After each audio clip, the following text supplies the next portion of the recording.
Not now. Peace, y'all. What's the call? What's the call? What's the call? What's the call? What's the call? What's the call? What's the call? What's the call? What's the call? You say free them all and free Mumia Abu Jamal. We thank y'all for getting here today, for being with us today. We thank you all for joining us for a very important evening and a very important birthday. This is a day that we've all recognized to be one of the most important days this year as we go into next year, a year that's found us trying to find our way towards freedom and liberation for a very dear brother of ours and Mumia Abu Jamal, one of the most important political figures that we've certainly seen around the world. He is somebody that we've loved, somebody who we've cared for, somebody who we've advocated for, and ultimately somebody who's advocated for us. Is that right? So today is going to be a continuation of that work to not only free Mumia Abu Jamal, but to raise up the issues that Mumia has championed for the better part of the last 42 years, to bring out those issues that he's been talking about on his commentaries by way of prisonradio.org, and also by way of you all, the things that you all have done as independent activists, organizers, thinkers, concerned citizens, and revolutionaries. We thank you. We thank you. So give it up for yourselves.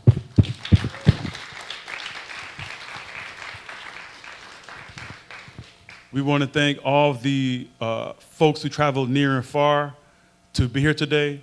Those who found themselves here from New York City. Raise it up for y'all. New York. All right. I think we got even some Jersey or Delaware in the house. All right, all right, all right. Massachusetts in the house. Right. Show them some love. Florida in the house. Let's go, Florida. Let's go. And it's beautiful. And Philadelphia's here, right?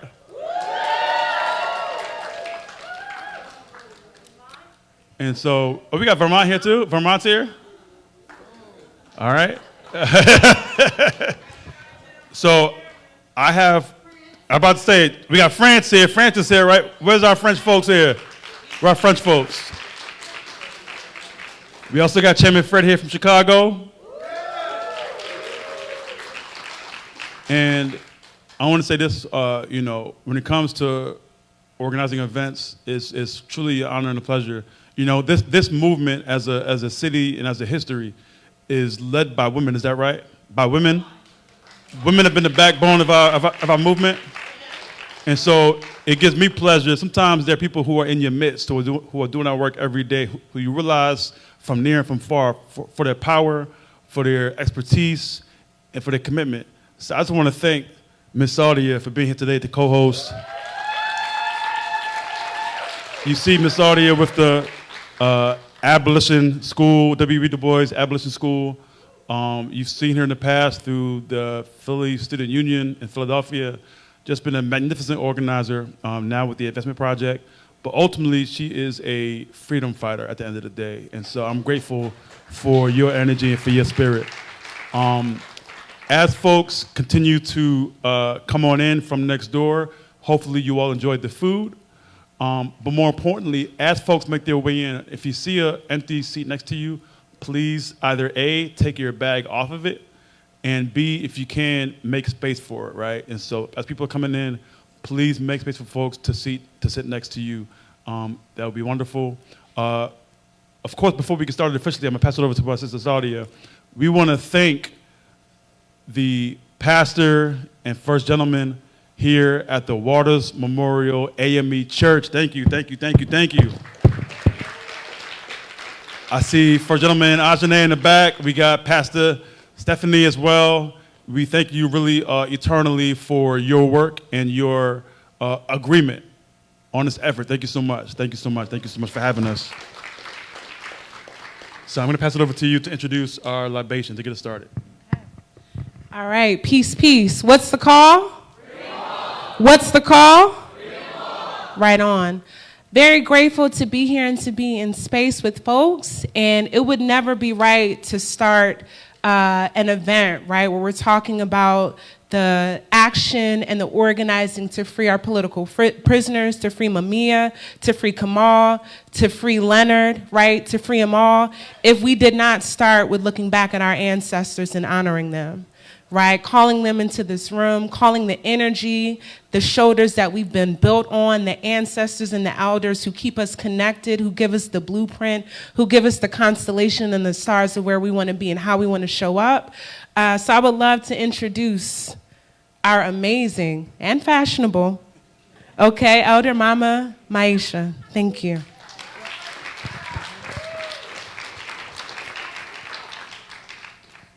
Greetings, everyone. I'm honored to be asked to do this required cultural practice when we gather. We're supposed to do this every time we gather in all types of settings, remembering those who came before us. Because of them, we can gather, right? And because we struggle, those who, once we become ancestors, they'll be able to gather. So I'm doing libation. Libation is a moral obligation of remembrance of those who came before us, our ancestors. And we too all will become ancestors one day. We can't avoid it. You can't avoid it. So we're modeling a cultural way of how we can do this, right? All cultures have ways of remembering those who came before them, but in the African tradition, we do it in a very relational way. We do it daily. We remember not just those big and famous, but those of our bloodline, because they too deserve to be remembered. So libation is saying sacred words, remembering with sacred words, using sacred water, and honoring sacred people, because all humans are sacred, right? And so the importance of remembering them as sacred. And because we are losing that concept that humans are sacred, you see so much death and destruction in the world. So we have to lift up this concept that all humans are sacred beings, right? All life on the planet is sacred, right? So libation is pouring. It's a sacred remembrance of those who came before us, saying sacred words to honor them, right? And using water, which is sacred. We wouldn't exist without it. It's because of water we all exist on here, or the plants and everything, right? Other traditions pour everything. So they pour wine, they pour different things, but we pour water because it's essential for life. So I'm pouring into the plant what represents the earth. Right? We're giving back because it gives us so much. And you see some other symbols up here. I have a symbol from ancient Egypt represents life is eternal, that even though you're gone, your spirit and your energy is still here. And then I have another thing. This is a memory board that comes from Burkina Faso. This is how the people remember their stories. It's almost like a braille board. But just people are trained to read this, and every little notch tells the history of a particular people, a particular family. So memory and remembrance is important, and that's why we do libation. And then I have a candle I'm laying it because we bring in light, right? We lifting up the light that lasts. We lifting up the energy that's needed so that we can free Mumia and all the other ones, right? So I'm pouring into the plant. And we always start with, for those who honor a tradition that there is a creator, there's a divine force in the universe, known by many names, right? Call out some of the names that people have recognized there's a divine. And the beauty of hearing all those beautiful names, but also think about the names we will never hear because those people were wiped off the face of the earth. The beautiful way that people recognize that there's a divine force in the universe that causes all of these things to happen that brought us here. So please call out those names. Ashe, Ashe, Ashe, Ashe. Please call out the names of those, because we're here, we're struggling, right? I want you to call out the names of the warrior women, the warrior men who struggle to have justice in the world, right? Ashe. Ashe. Ashe. Ashe. Ashe. Ashe. Ashe. I want you to call out the names of your relatives, your bloodline, because truly because of them we are here. And you call out their names because they're not going to have streets named after them and buildings named after them, but they still need to be remembered and held dear and seen as sacred also. So call out the names of those in your bloodline. Ashe. Ashe. Ashe. Ashe. Call out the names of those in your social family, your communal family who are no longer here, the ones who looked out for you, the ones who had high expectations of your teachers, your neighbors, the people who wanted more for you, was always there for you. They may have gotten on your nerves when you was younger. They knew all your business and all that because they cared. You know, so I'm going to start calling out for Miss Barnes because she kept me in check when I was coming up down here in South Philly. Miss Barnes, I said,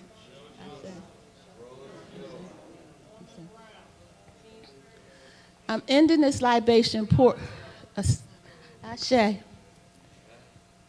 Ashe just is saying we want what we're saying. We want to give it energy. We want it to be. So I'm ending this libation pouring for the unborn, those on their way here. They're traveling here now. The ancestors are sending them to us, right? And in the tradition of the Yoruba, we just keep coming back. You know, we don't come back like a frog or something else. We keep coming back as humans, and we keep getting sent back until we make this world a better place for all.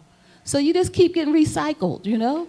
So that the unborn are on their way here. The ancestors are sending them to us, right? And we're pouring for them to say that we're going to make sure when they come, we have reduced some of the struggles they have, right? We should have reduced some of them. We're not going to get rid of all of them because life is a struggle. But we should have reduced some.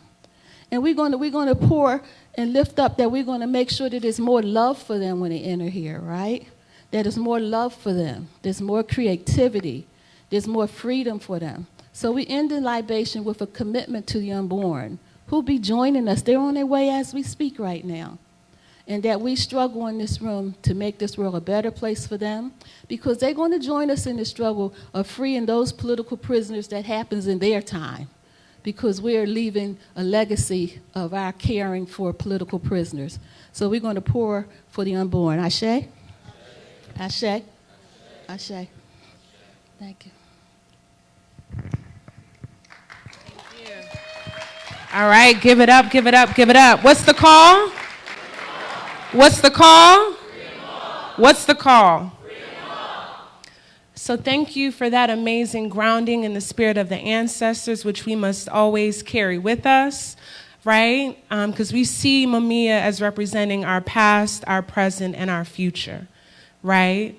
Knowing that he, along with so many freedom fighters, have sacrificed so much, sacrificed time, right? Sacrificed all the privileges, all the things that we interact with under this capitalist, imperialist environment, right? Sacrificing being in community with us. We know our ancestors did that as well because they knew what they wanted us to experience, they would not get to themselves, right? A world where we're seeing our young folks, right, in movement spaces, our communities. We know that it is because of the continuous spirit of the ancestors who have made these sacrifices and these contributions that moments like this matter so much to be in community together.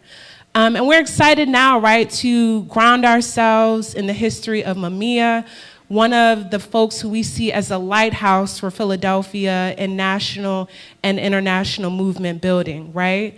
Someone who, while the Black Panther Party chapters were being established in other cities from the West Coast, Northeast, Midwest, Chicago, right? Thinking about Chairman Fred Hampton, right? Thinking about all the cities that were experimenting to build something revolutionary and different. Mumia was doing that work for us here in Philadelphia, right? He built abolition before we started using that term or thinking about defund or divest. He thought about what it would be like to have a world in Philadelphia community, right, where we felt powerful in the spirit of rebellion and resistance.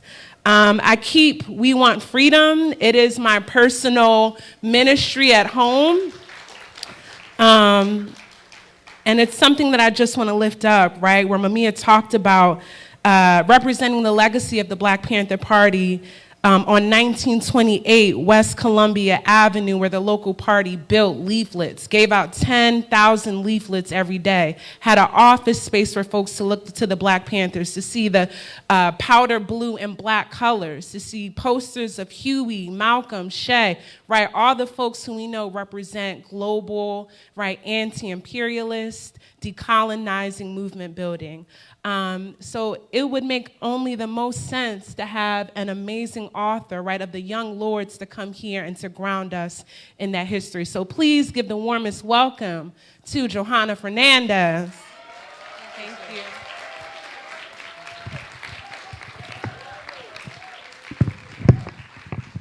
All right, I heard you guys had an incredible demonstration. It really is an honor to be here tonight.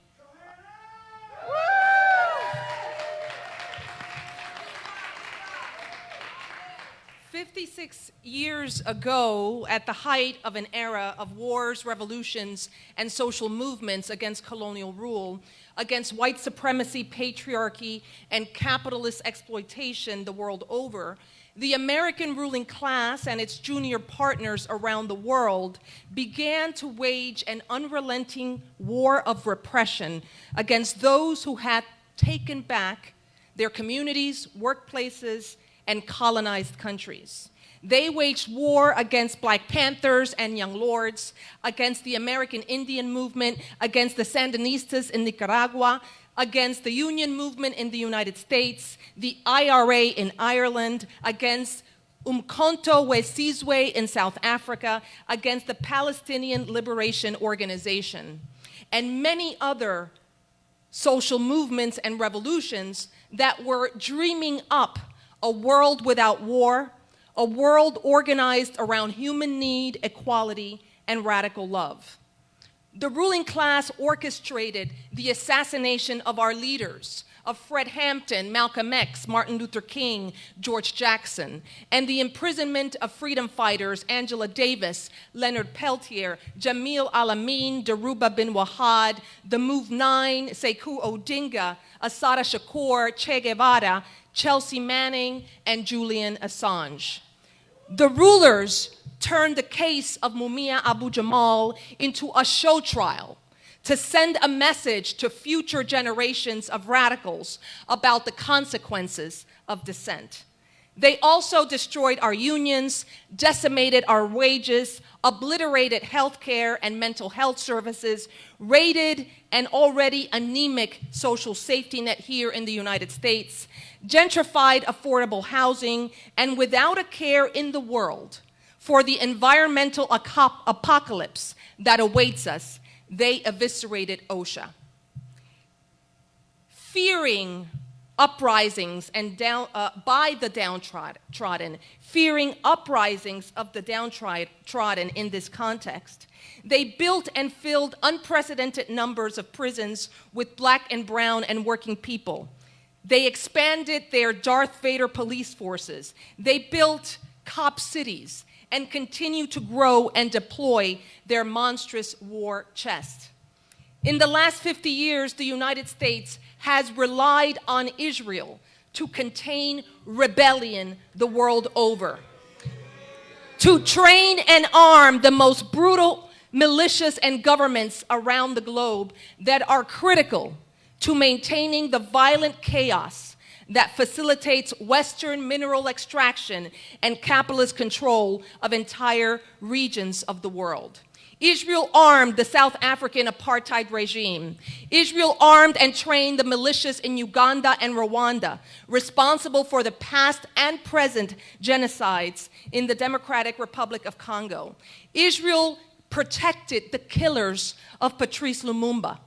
Israel armed the brutal Shah of Iran, trained and armed the Contras in Nicaragua, and the death squads in Central America and Guatemala that were putting down poor people's uprisings across the region in the 1980s. Israel training led to the killing of 200,000 indigenous people in Guatemala in a 10-year period. And we know that for 2 decades, the Israeli Defense Forces have trained US police in racial profiling and violent suppression of protest. This is why the United States has provided aid worth more than $124 billion to Israel. The world is on the side of Palestinians because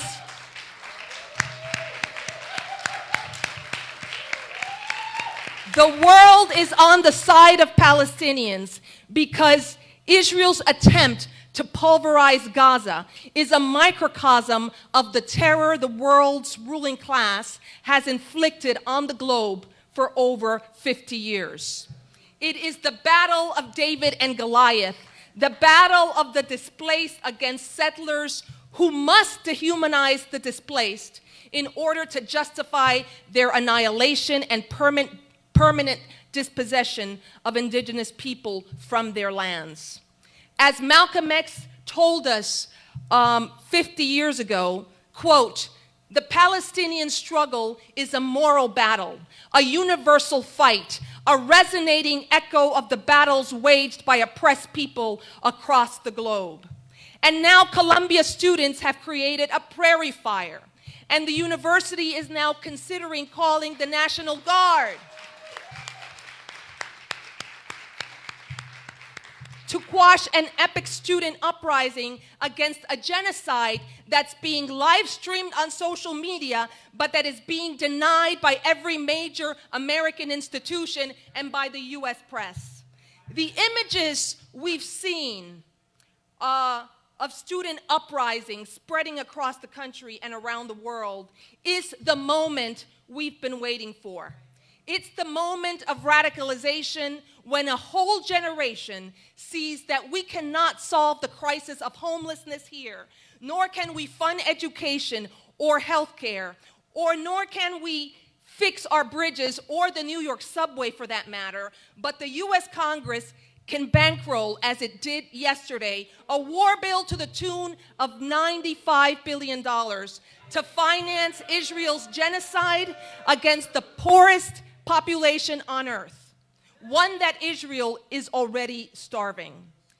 It's the moment we see, this is the moment we see, a moment when we see that all of our struggles are connected, when we see that the liberation of Palestinians is tied up with the freedom of Mumia and Peltier and the emancipation of the human race.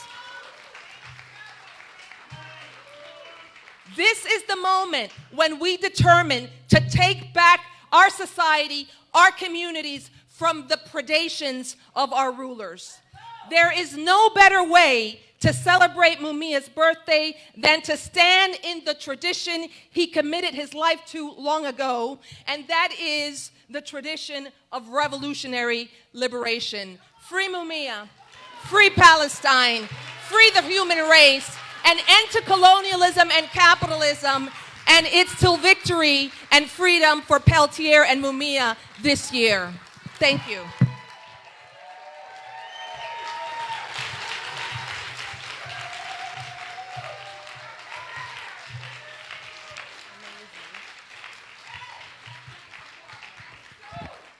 From the river to the sea. From the river to the sea. From the river to the sea. You know, I was reading a couple of months ago. Yes. Heard you. Amazing. Yes. Right? I was reading a couple of weeks ago, Black Power in Palestine, right? And the work, right, that our revolutionaries were doing in the 60s to raise awareness of the need to have global solidarity for our comrades in Palestine, right? Reading Malcolm X and the Student Nonviolent Coordinating Committee, grappling with these same struggles and challenges, right? Of how do we politicize, educate, strategize together as Black and brown oppressed people?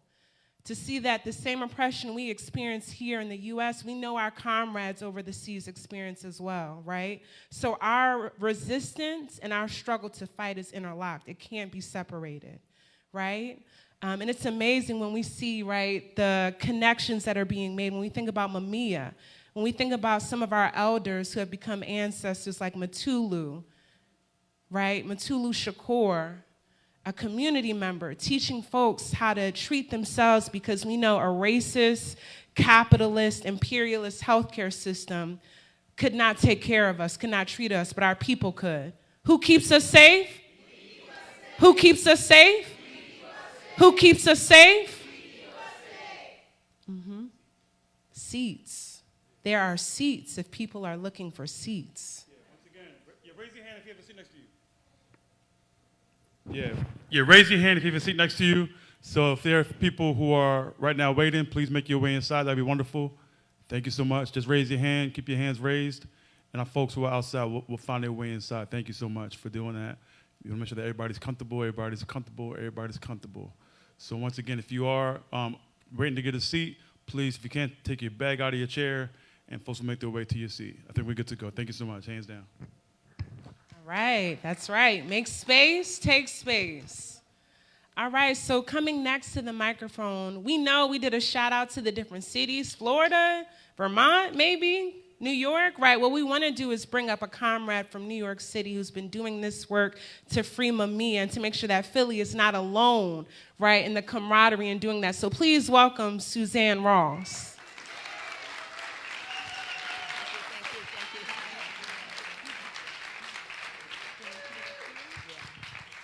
I can hold it like this. Greetings. It's absolutely wonderful to be here this whole day and to be with all of you and to celebrate not only Mumia's birthday, but the incredible, incredible resistance that is coming up from the younger generation at this moment. It is absolutely astounding. So, Mumia, even at this moment, on his 70th birthday and his 43rd year of incarceration, remains at the center, at the intersection of so much of what's happening in the world, from the abolition movement in this country to the genocide in Palestine.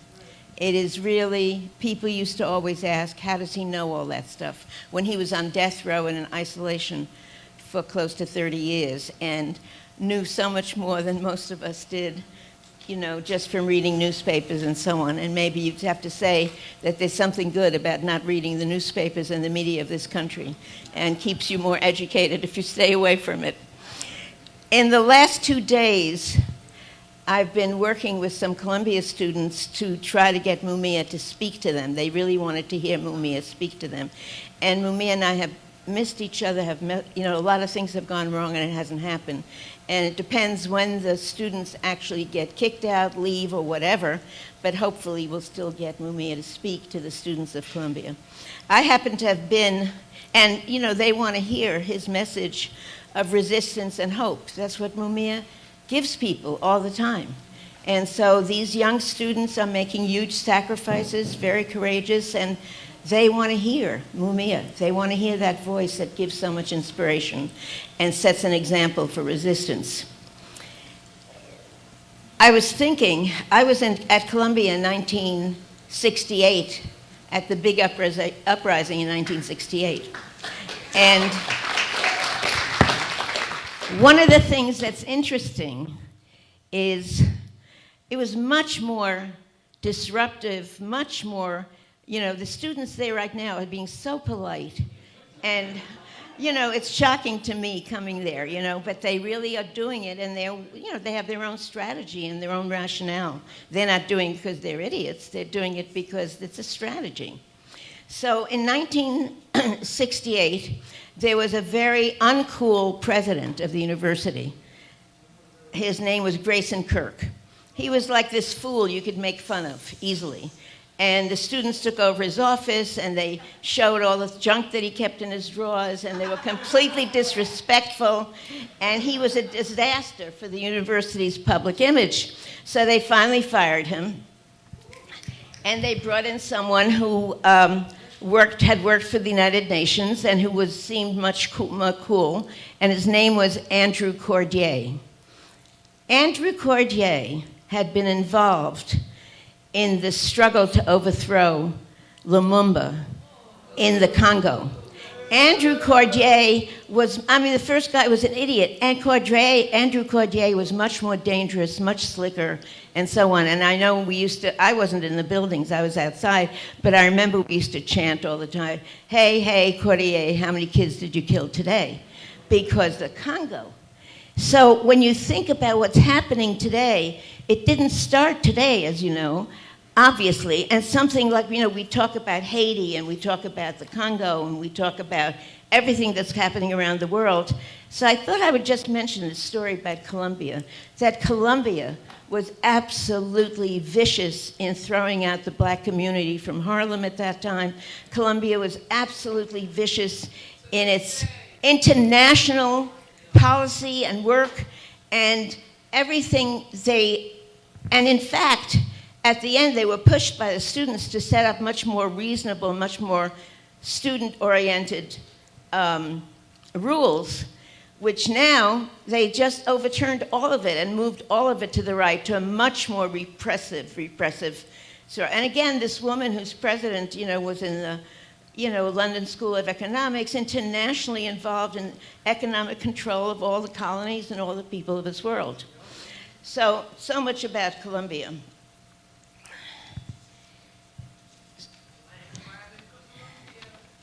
What? Land grabbing Colombia. Yes, land grabbing Colombia, world grabbing Colombia. And at the time we learned, I was active in the anti-war movement, but I learned so much more from just being there night and day at Colombia about the military research, the research that was being done for the right-wing forces in Vietnam, for the United States in Vietnam. All of that you learned. I went to school forever. I never learned any of that in school.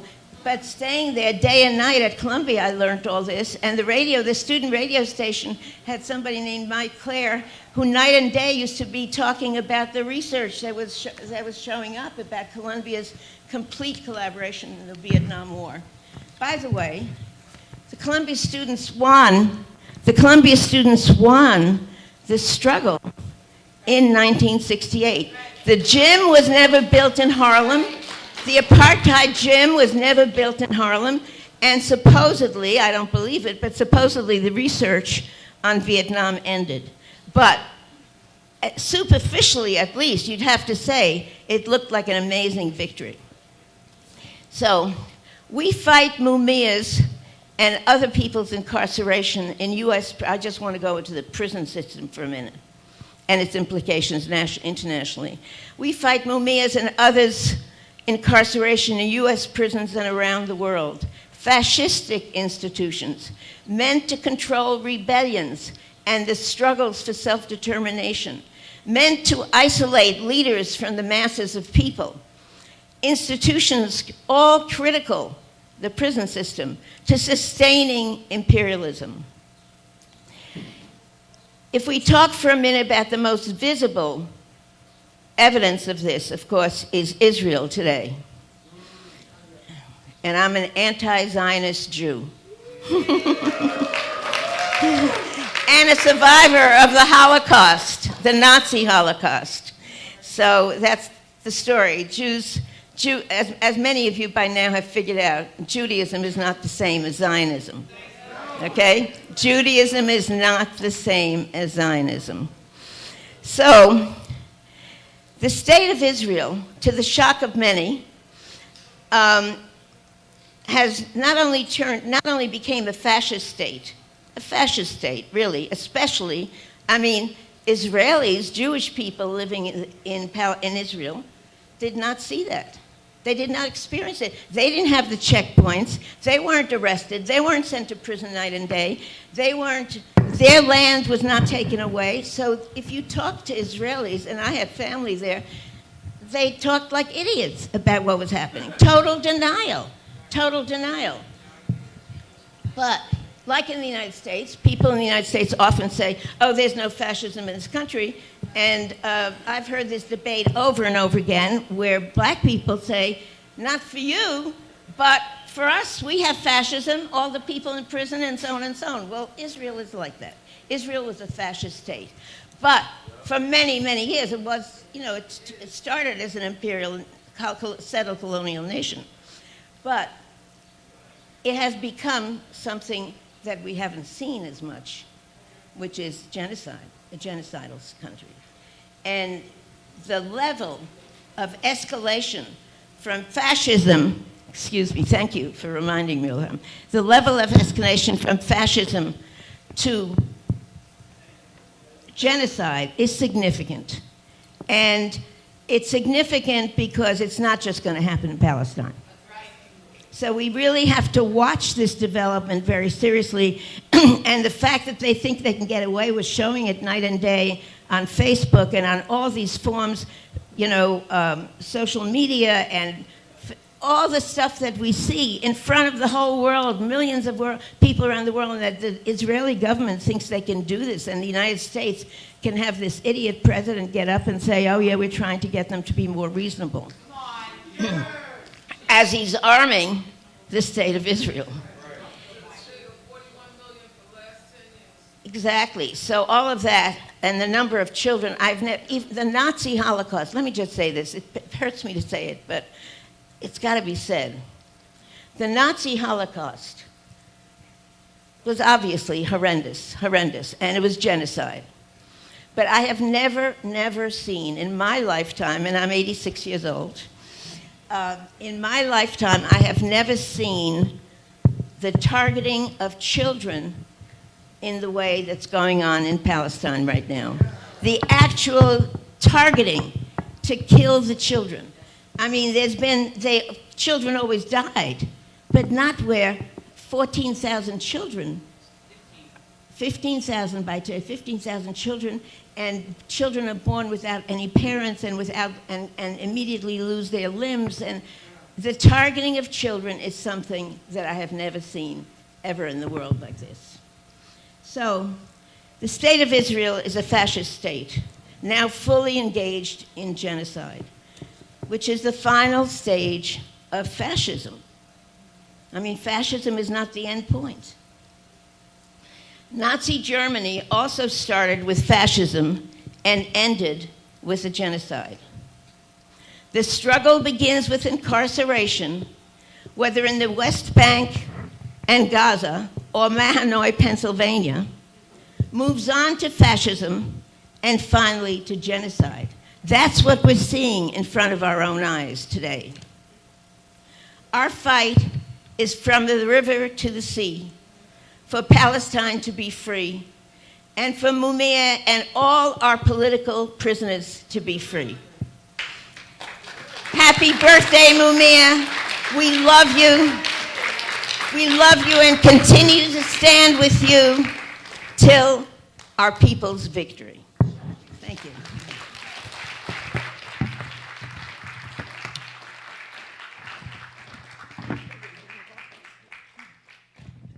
Thank you, Suzanne.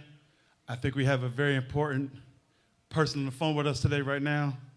About to put him on live. This call is not private. It will be recorded and may be monitored.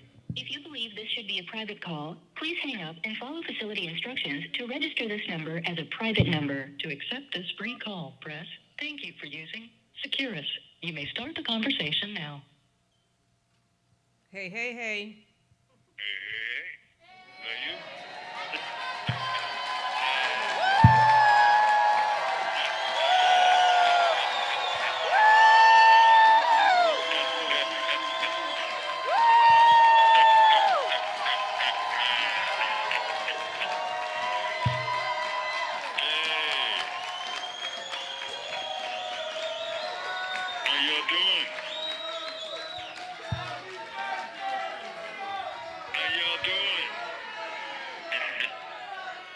Happy birthday to ya.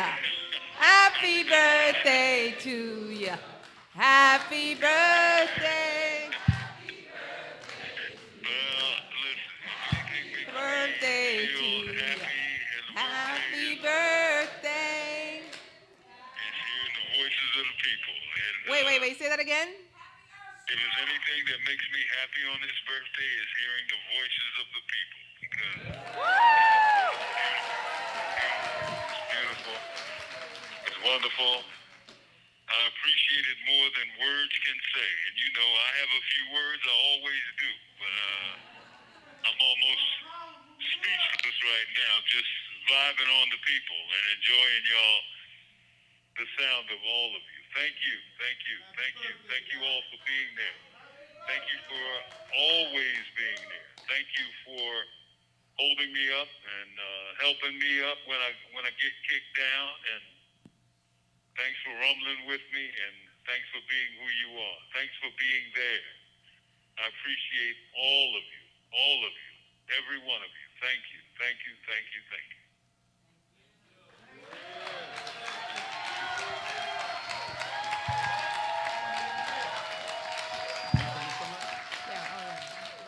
Do you have some words to share with us?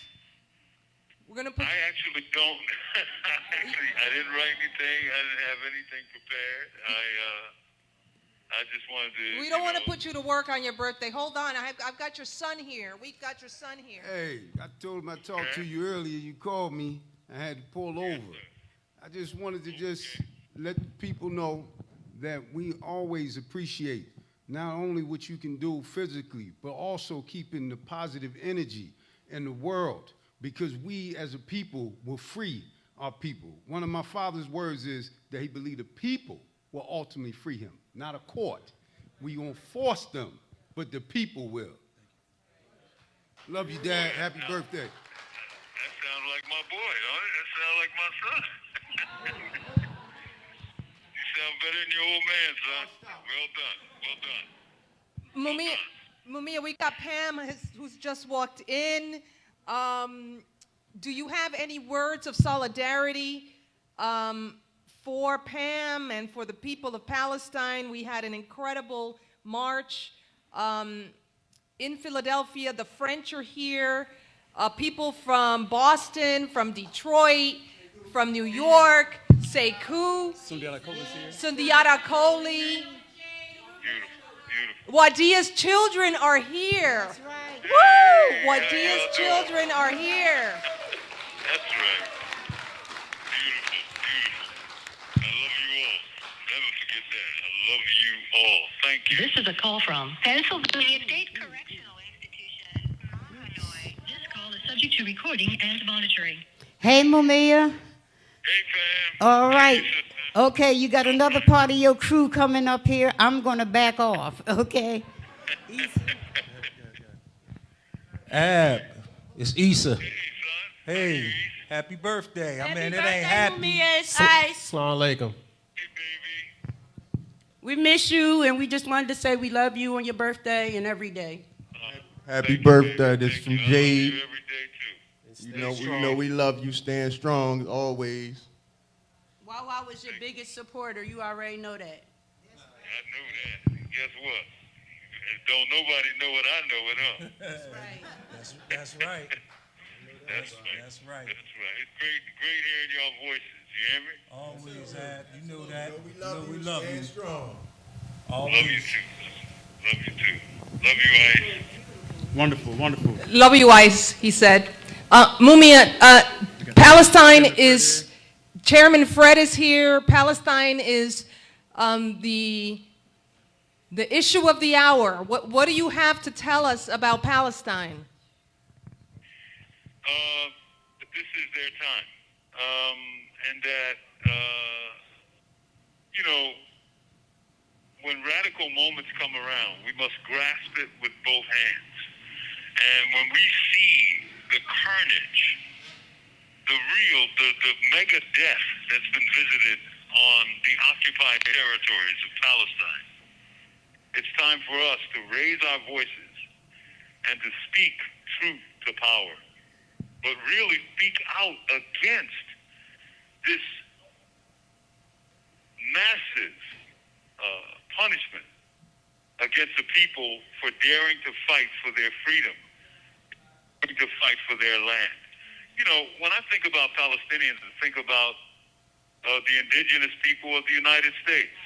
This is a call America. from Pennsylvania State Correctional Institution, Mahanoy. This call is subject to recording and monitoring. I think about so-called Native Americans because it really is the same dynamic, because Israel and the United States are settler colonial states. And they came to take the land from the people, right? In both situations. And they're trying to do that in Palestine the same way they did it over hundreds of years in the United States. Listen, how can it be that the indigenous people of the United States, the original people in what's now called the United States, live in reservations, in poverty? That's, and the ghettos of Gaza, right, are too big for the appetite of the Israelis and the invaders. They want to put them on reservations or wipe them out. Do not get it twisted. So now is the time to speak out and speak up and stand with the oppressed of Gaza, the West Bank, the occupied territory. Just did a commentary a few days ago about blacks in Palestine. Don't get that twisted. Our people are there and have been there for several centuries in Palestine. There are black Palestinians over there. That's right. And they get bombed like everybody else. So remember, when the people are oppressed, it's their duty to fight for freedom. So long live the freedom of the Palestinian people. Woo!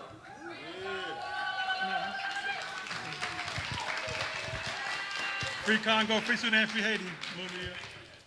Yes, sir. Yes, sir. Thank you, Mumia. We love you. Love you all. I got to talk to you. Don't hang up. Give it up, y'all, again, y'all, for Mumia Abu Jamal. Let them hear your voice. Let them hear your voice. Let them hear it, let me hear it, let them hear it, let them hear it, let them hear it. Louder, louder, louder, louder, louder.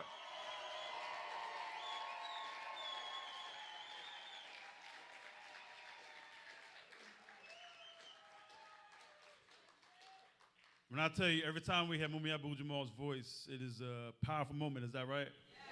It is a great opportunity just to hear brilliance, intelligence at play and at work. You know, he is somebody who, like I said earlier, has been really our North Star in many ways for black liberation, and in many ways articulates and demonstrates all the brilliance and dragons we got in the prisons, as George Jackson once said. First of all, thank you for participating in that and giving him his love, because we know on his birthdays sometimes it can be challenging. And as Mumia has always said, there are cellmates of his and friends of his on the inside who don't get this on their birthdays, right? And so we want to acknowledge them as well. We want to acknowledge all those. Give them up, make them some noise, y'all. You may not know them, but they're on the inside. They're at SCI Mahanoy, SCI Green, right? They up CF State Road, right? All the prisons across the world need our love, right? When we say free them all, we don't say free some. We don't say free a few. We don't say free one. Is that right? We say free them all. Is that right? We say free them all. So we're going to keep this thing moving. But thank you very much again for being here today. With that being said, I want to bring up our brother. You know, if I say reclaim Osage, y'all say reclaim Osage. Reclaim Osage. Reclaim Osage. Reclaim Osage.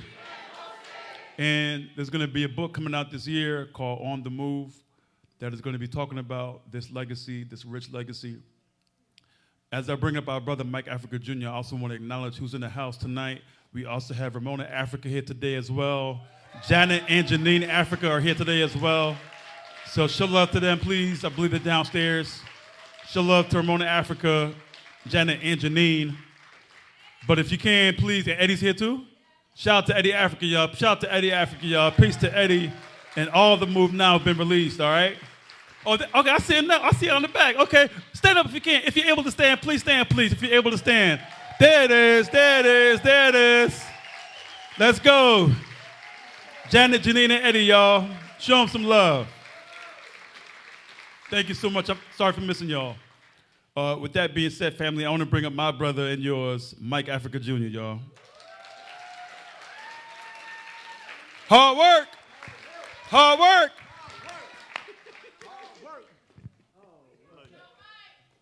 Hard work. On the move, y'all. Long live revolution. Long live John Africa. Long live Mumia Abu Jamal. Long live the spirit of resistance. And free Palestine. And the Congo. Come on. Free them all. And Haiti. And Haiti. And we can do this all day. And we're going to have to. We're going to have to do this all day. We're going to have to do this all week, all year, all month, all summer, all winter, all decade. We're going to keep on fighting until we're free.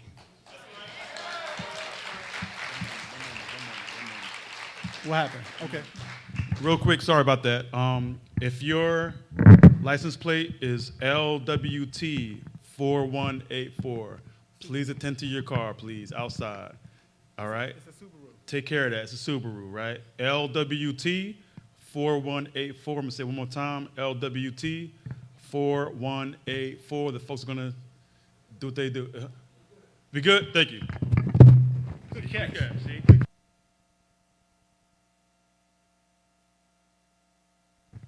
Okay. Now, look here, y'all.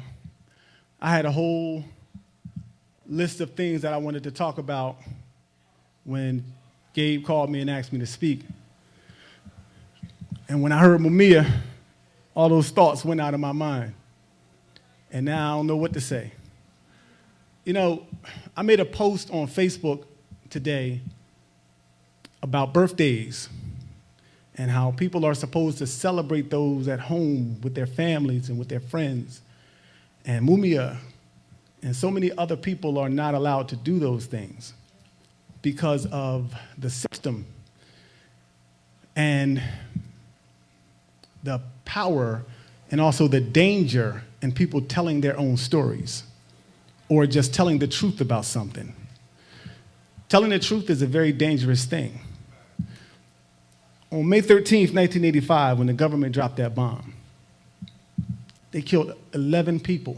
13 people were bombed and shot at, and some were shot, and some were burned, and they were thrown back into the fire. And people talked about those things, and they were targeted by the government for speaking about them. And before that, when Moo's house was raided in Powelton, some of y'all remember that, saw that barrage of police gunfire shooting at my family, at the Moo family. And they saw the police beat Delbert. They kicked him so hard they lifted him up in the air. This is long before Rodney King. And Delbert survived that beating. And Mumia talked about that beating. And he didn't do what some of the other journalists were doing, which was speaking the narrative that Frank Rizzo, racist Frank Rizzo, baby-killing Frank Rizzo, wanted to talk about. He spoke the truth. We went to Holmesburg Prison. He went to the House of Correction, and instead of just saying move, spouted their usual rhetoric, he said, move, what do you have to say? And he let Move talk. And then instead of editing what Move said, he just played what Move said. And that was a problem. That was a problem for Frank Rizzo, because Frank Rizzo wanted Move silenced. They didn't want the teaching of John Africa to be a public thing, because when you hear the truth, when you hear John Africa talk about these injustices in the system, it makes sense. And people are compelled to resist this injustice.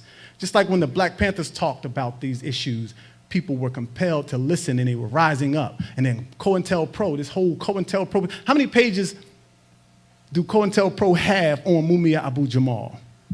And what is COINTELPRO's process?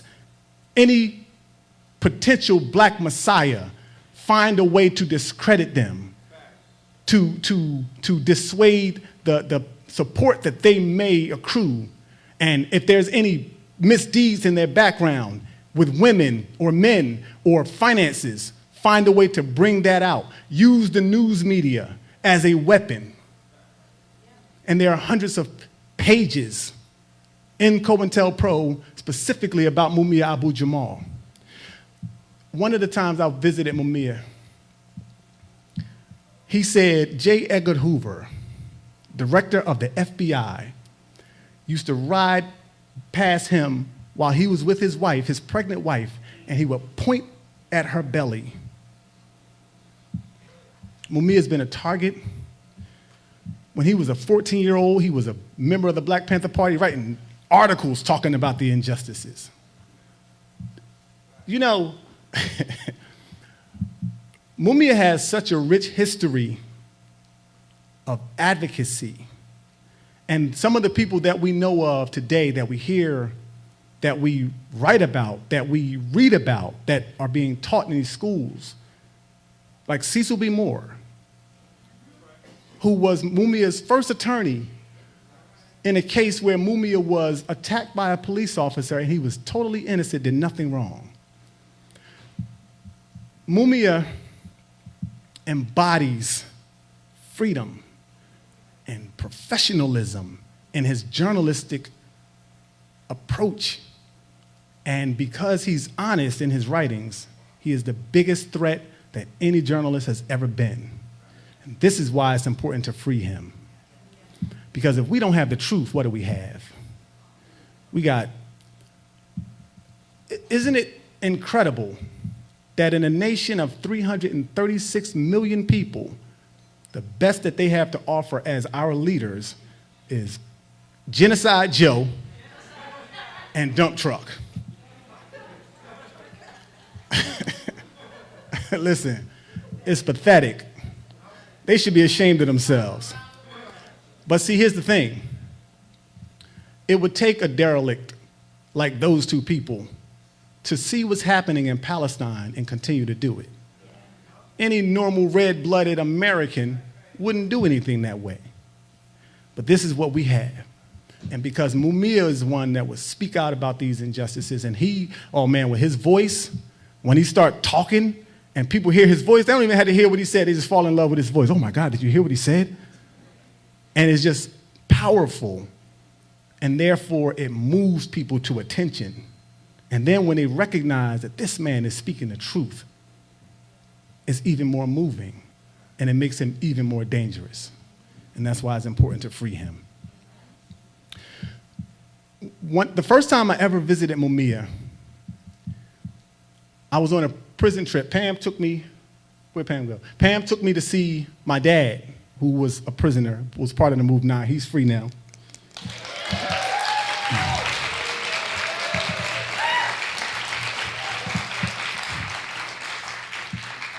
And at the time, I was a rapper, aspiring artist. And I wrote a song, I think it was called On the Move. And Mumia heard it, and he said, when you finish with that one, write another one. And then he said, when you finish with that one, write another one. And I said, what you gonna do? He said, I'm gonna write one myself. It's called Live from Death Row. Remember that book? Live from Death Row. And he said, Mike, it is so important to tell your own story. Recently, within the last few years, he told me I should write a book. And I've been working on that. And I wrote a book published by HarperCollins. It's coming out August 6th, and it's called On the Move.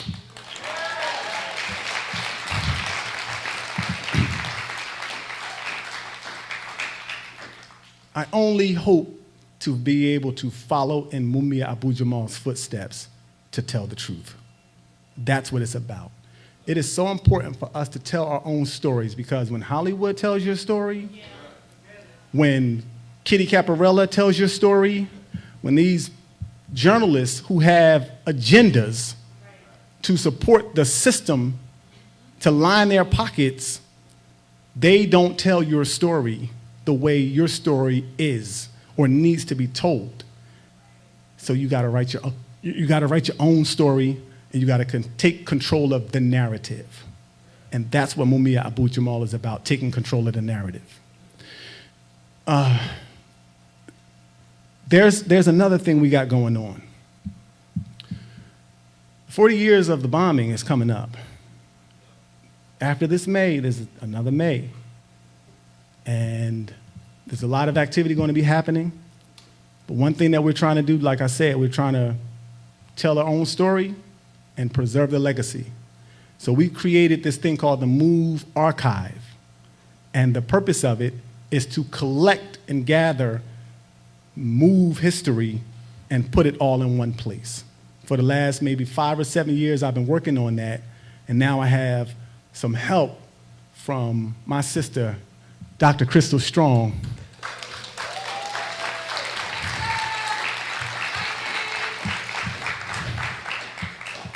And we've been working on this, and this May, I have some flyers. This May, we're going to be doing our first exhibit to talk about Move from the old days. From my great uncle, John Africa, started the organization, and we're going to be talking about him and why he started the organization and the lead up and where we are now. And you better believe our brother, Mumia Abu Jamal, will be a part of that.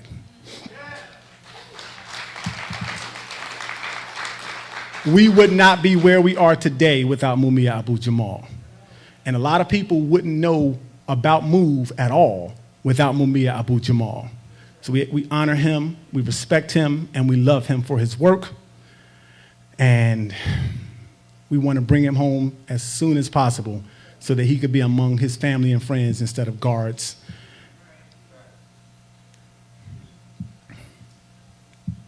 That's all I got, y'all. Free Mumia! Free Mumia! Free Mumia! On the move.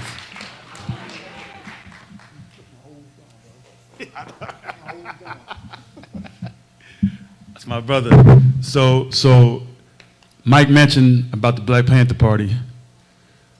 Mike mentioned about the Black Panther Party, is that right? And so we must always give salute to the mighty legacy of the Black Panther Party. Thank you, Panthers. I was told by my Panther comrades we don't say former Panthers, is that right? Ain't nothing former about it. Once a Panther, always a Panther, right? I said the real ones, ain't no former about it. And so we're gonna bring up some of our Panther comrades to speak truth to power. We're gonna get them speaking. We're gonna bring this collective right here.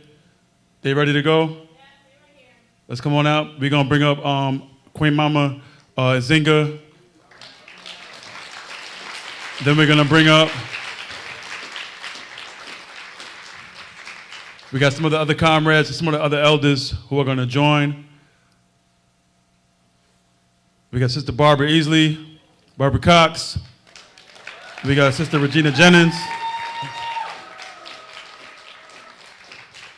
These have been people who should be your inspiration and ours, who have laid it all out on the line for many years.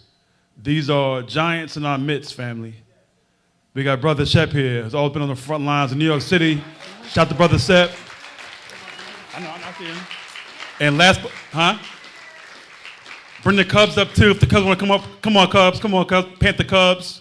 Come on through, if you're willing and able to come up, Panther Cubs. I'm gonna bring up this person last. I'm gonna let him sit for a little bit. But thank you, Chairman Fred. He spoke earlier at the rally, Chairman Fred Hampton Jr. And somebody who's very important to the history of not only the Black Panther Party, but the Black Liberation Army. You hear him with Dr. Jared Ball often, and Kalanji and them on Black Power Media. Shout out to Black Power Media, y'all. All right. But we're talking about, in our opinion, the great comrade who is making his way up as well. We got, give it up, y'all, for Sundiata Acoli, y'all. I said give it up for Sundiata Acoli. Stand up, please, if you're able to stand. I want you to stand for Sundiata Acoli. Hands off Asada. Hands off Asada. Hands off Asada. And then we want to bring up our brother, as we said. I know.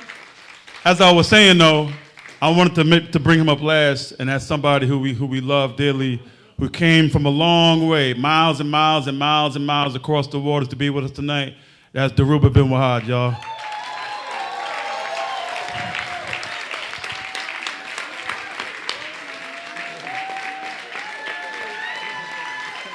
Black Power.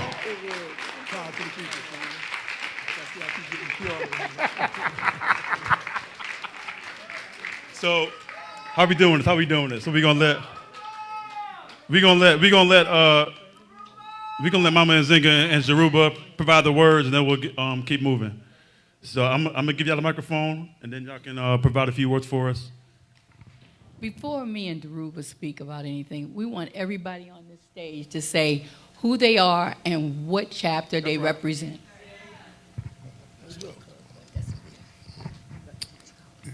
Brother Shep, New York State Chapter, Harlem, Bronx. Brother Tyreek, I'm from the Brooklyn chapter. Peace. Regina Jennings, I was a Philadelphia girl, but I jumped a late plane to go to Oakland before they were Panthers in Philly. So I'm an East Oakland Panther.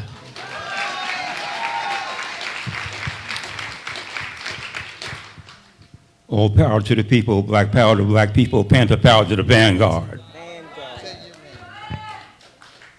Ade Oba Tokumbo, Harlem Branch.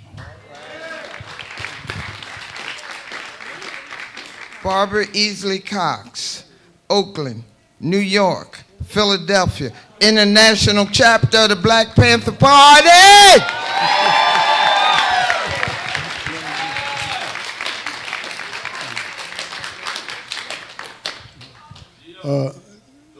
Sundiata Acoli.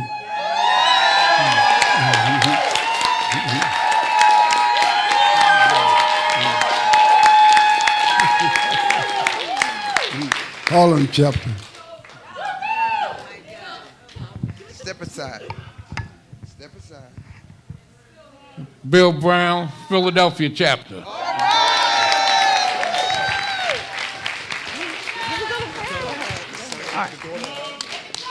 I'm the Panther Cub, daughter of Russell Maroon Schultz out of Philadelphia. Woo. I'm the daughter of Bilal Sunni Ali and Palani Sunni Ali of the Harlem Bronx chapter, the notorious Harlem Bronx chapter in New York. I'm Dadaji Odinga, the son of Sekou Odinga from the Bronx Harlem chapter, the notorious Bronx Harlem chapter. Fred, my cousin Fred. Right on. I'm honored and humbled to be here. I'm Chairman Fred Hampton Jr., son of Deputy Chairman Fred Hampton, also of Cool and Jerry for me, Deborah Johnson. Love, respect, power to the people. Right on.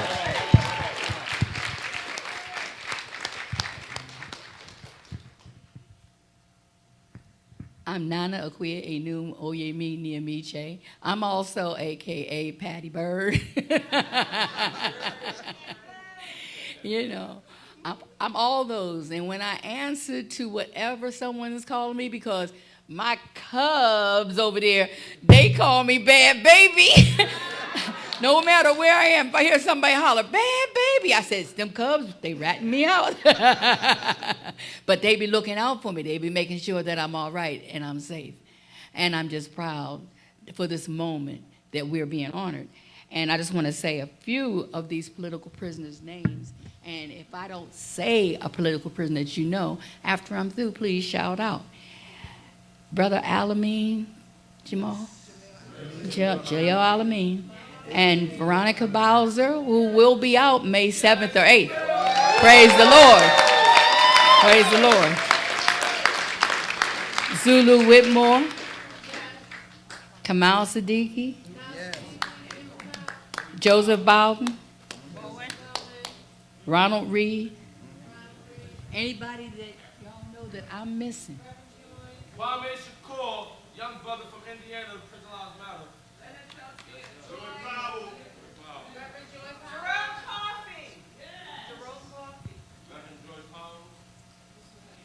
Free Mumia Abu Jamal. And we're not talking about later, we're talking about right now. Right now. It's important, and we've got to keep the holler out. The people can move and move mountains. So let's move them. We need Mumia home. His health is not good, and we need him home where we can take care of him and put him back in good health. So I'm going to turn this over to my brother, and I'm going to stand here and get my brother's love. Power to the people. Power to the people.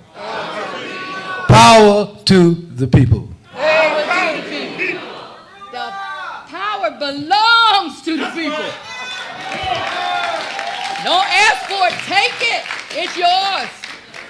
I just want to say briefly that my comrade Mumia Abu Jamal, the brilliant writer, brilliant analyst and speaker who has spoken for the voiceless all of his young adult life until this very moment at 70 years old. Mumia has been a valuable asset to the liberation of African people in the diaspora. He is well known around the world. He is revered and loved by people, oppressed people everywhere. And it's because of the work of brothers and sisters like yourself and like my comrades here from the original Black Panther Party that Mumia's name still resonates. We have lost comrades in the last year. We have lost my beloved comrade, Sekou Odinga.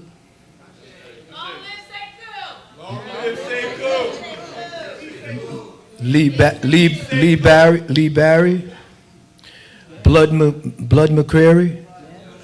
We have lost so many of our brothers and sisters. Some brothers and sisters can't be here today, like Jamal Joseph, like so many other brothers, Jalil Mutakim. And my comrades, I just want to say to this, my generation is the last of the loud.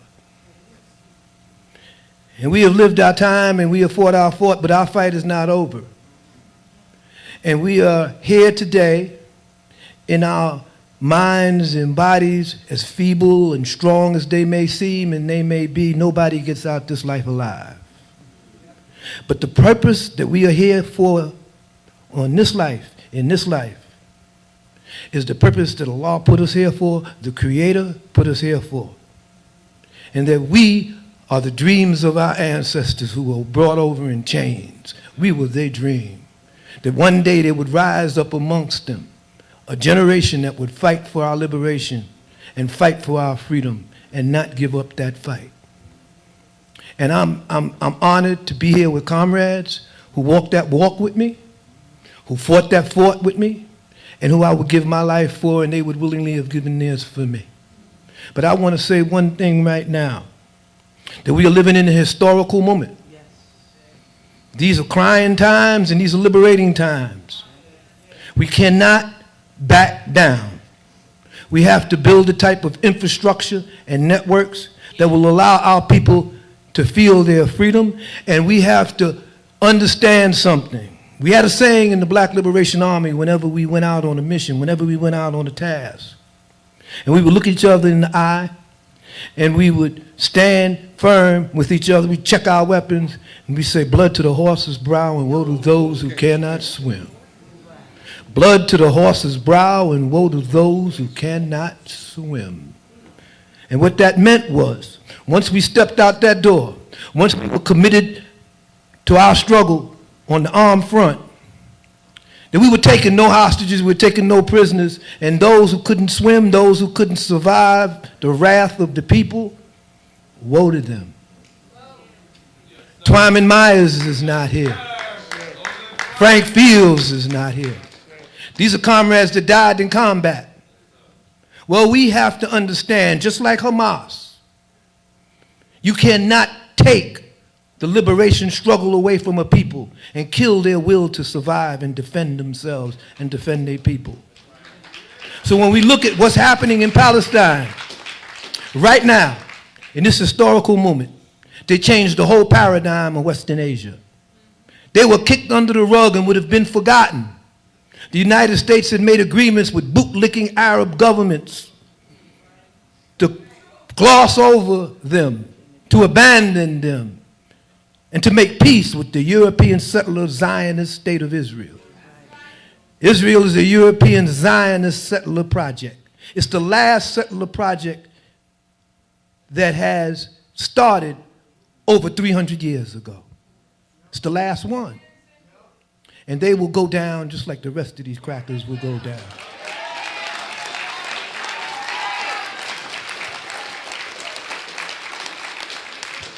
But like Curtis Mayfield said, these Zionists, they know they're on their last leg.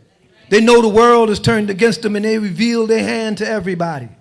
We have a new generation of young people that have taken to the streets, that have gotten out on the streets, that's being arrested now as we speak, all around the world. It's a new generation. So brothers and sisters, our job is to educate, to liberate. Our job is to make sure that these young folks have the type of guidance, have the type of confidence, and have the type of historical memory that they need in order to triumph in this historical moment, in this decline of U.S. imperialism and U.S. hegemony. The Sudan is facing a crisis far more extensive in human terms than what's happening in Palestine and the genocide. Almost 1 million people are on the verge of starvation. 20 million people have been displaced from their homes. And the major architects of this is the United Arab Emirates, who are supplying arms, and the United States, who are supplying arms to the United Arab Emirates to change the paradigm of the Sudan. We have to understand who our enemies are and give them no quarter. Give them no quarter. When they come out to speak, we should be there to smack them down, to yell them down, to shout them down. Don't let our enemies speak. They won't let us speak. They lock us up. Don't let them speak. We have to do more than just talk about organizing. We have to stand firm against the oppressors and against these ravagers and these pirates and these enemies of the sun. So I just want to say this in closing and let the program move on. Because this is my comrade Mumia's 70th birthday. He's a baby. He was a baby then. He was 15 then when he was a deputy lieutenant of information. He's a baby now. But he's our baby. And we will free him. And I will say one thing. That just like when Huey P. Newton was in prison, we had a saying say, free Huey or the sky's the limit. So we need to build an infrastructure. We need to build the type of organizations that could exact the consequence on this system, on these pigs, if they do not free our comrade, our brother. We can't just demonstrate. We have to understand what they have in plan for us. What they're doing in Palestine, they will do to us.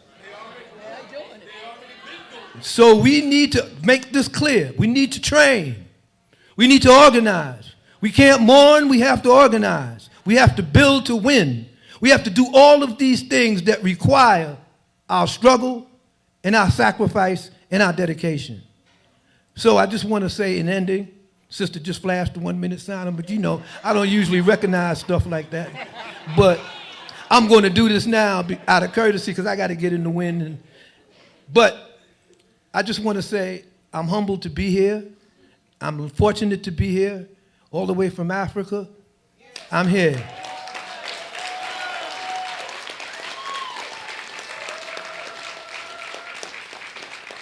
And the comrades from the Ghana Socialist Party, they send their freedom in their struggle. The comrades from PACA send their freedom in their struggle. Back in the days when we were united with the Palestinian movement, when we had a functioning, unified alliance with the PFLP in 1967, in 1968, 1969, when one of the sisters here who was in the international section, she understood, daily she saw the movements that passed through the doors of the international section of the Black Panther Party. Well, we have to forge those alliances again. And right now in Vienna, brothers and sisters are taking to the streets to free Mumia, to call for an end to the genocide in Palestine.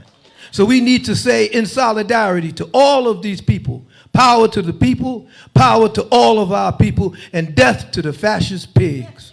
Power to the people.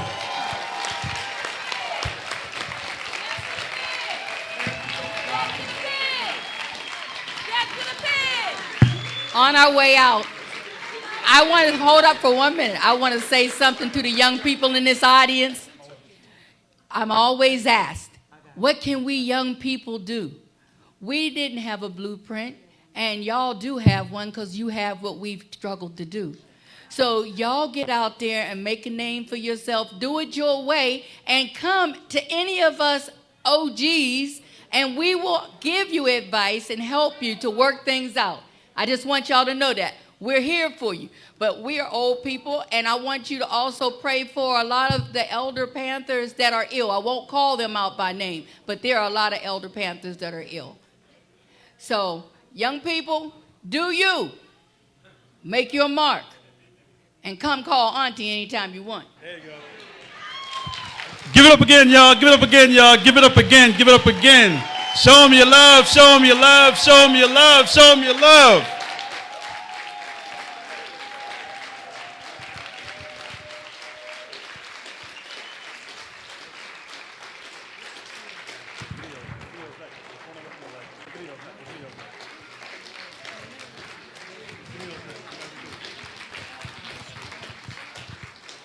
We thank everybody for being here. That was a gigantic moment. I got you. Yep. We want to also acknowledge our movement lawyers who are in the room who helped free some of these people. I see Bob Boyle in the room. Shout out to Bob Boyle. Shout out to all the movement lawyers who've been on the front lines, who freed Dhoruba, right? So let's always make sure that we acknowledge those movement lawyers who have been on the front lines. But thank you to the Panthers who being here today. We want to get to our first section. As we talked about earlier, we had a phenomenal opportunity to also engage folks who were from afar, but who provided a video for Mumia Abu Jamal on behalf of his birthday. This first set of videos comes to us from 3 warriors in our midst as well, who are scholar, warriors, and teachers, people who have really fought not only for Mumia Abu Jamal, but against imperialism, right? Against neocolonialism. These are individuals who we love because of their work. We're talking about Vijay Prashad, Laura Whitehorn, and Jennifer with the Leonard Peltier Coalition. Let's get to our first video. As we're doing that as well, our brother Basim is going to be going around. Donation time. Donation time, if you can, all right? Now, I know that I'm in the pulpit, but I'm just saying, if you're able to, please, cash is welcome, but also we can do Venmo by way of Mumia Money. That's MUMIA Money. And then just hit us up if you have any other questions about PayPal or Zelle. We could do it all. But the brother's going to go around to collect some donations, please, if you're able to provide anything that will go towards today's program and project with the speakers, with the organizing, and with most importantly, for Mumia Abu Jamal. If you're able to, our brother's coming around to make those collections. Thank you very much in advance. The Venmo is Mumia Money, correct? Mumia Money. Mumia Money is the Venmo. Thank you. Video, please. Thank you so much. Comrade Mumia Abu Jamal, happy birthday. You're 70 years old. You've outlived so many of our heroes. Frantz Fanon died at 36, incredibly young. Lenin died in his 50s. Marx died in his 60s. So did Kwame Nkrumah, 64 years old. But you are 70, a wise man. I've often said of you, Mumia, that you are in prison. That's true. Imprisoned by a nasty, brutish empire. You are in prison. But you are the freest man in the United States because your brain is free. They've never been able to incarcerate your brain. When Antonio Gramsci, the great Italian Marxist, was being sentenced to prison by the fascist judge, the judge said, I don't want his brain to work for 20 years. Gramsci, of course, went to prison, in prison, on scraps of paper with bits of of pencil and bits of pen and bits of nib. Gramsci wrote thousands and thousands of pages, which were later published as his prison notebooks. An immense contribution to our struggles, which continue to be studied till this day. The judge said, I don't want his brain to work for 20 years. His brain not only worked while he was in prison, but continues to work with us today, because he's thinking with us as we think with him. In the same way, when they put you behind bars, they thought, we now have Mumia Abu Jamal in prison. Mumia Abu Jamal, his brain is going to be incarcerated. They held your body in prison. They mistreated your body. They treated you poorly. They treated you as you didn't deserve to be treated. A human being, a bright light, does not deserve to be in prison. But that's what they did to you. They put your body inside a cage, but your brain, your mind has expanses, multitudes, traveled everywhere, thought about everything, wrote about everything. Mumia, the contributions that you have made through the Prison Radio Project and other projects, your writings, your speeches, your book reviews, your constant intervention into the decadence of the US imperial project, the decadence of that project, the inability of that project to produce for itself anything of consequence except violence and hatred, a project that is now unraveling as you still sit in prison. Nonetheless, your brain, your intelligence, right through this period of your physical incarceration was never held inside that cell. It roamed free. It captivated millions of people, that it continues to captivate them. They thought that they put you into a prison cell. In fact, they made a great mistake, a grave mistake. This cell sharpened your analysis, sharpened your understanding, and brought large numbers of people to a consciousness of what this system does. This system, this brutal, repugnant system, which cannot see itself free of its roots in chattel slavery, hideous idea that people can be treated as property. It cannot see itself beyond that. It's unable to unearth itself from those roots. And yet there are so many gardeners, so many people trying to weed the territory of the United States. You yourself part of that entire team of weeders trying to uproot the system from those roots, hideous roots inside the system of chattel slavery, inside the system of imperialist violence, a system that smells of napalm. Can't get that smell, that stench, the stench of Guantanamo Bay, of Abu Ghraib prison. Can't get the stench of waterboarding out of this system. The system has to be uprooted. It is this system with that smell that refuses to allow you to walk free, even as your mind soars above the capacity of the people who hold you in prison. Brother Mumia Abu Jamal, my comrade, my friend, 70 years old, celebrate your life, celebrate your age. Hope to see you out of prison within the next few years. Hope to celebrate you together. Warm hug, warm embrace, warm love, one love to you, comrade Mumia Abu Jamal. Happy birthday, Mumia.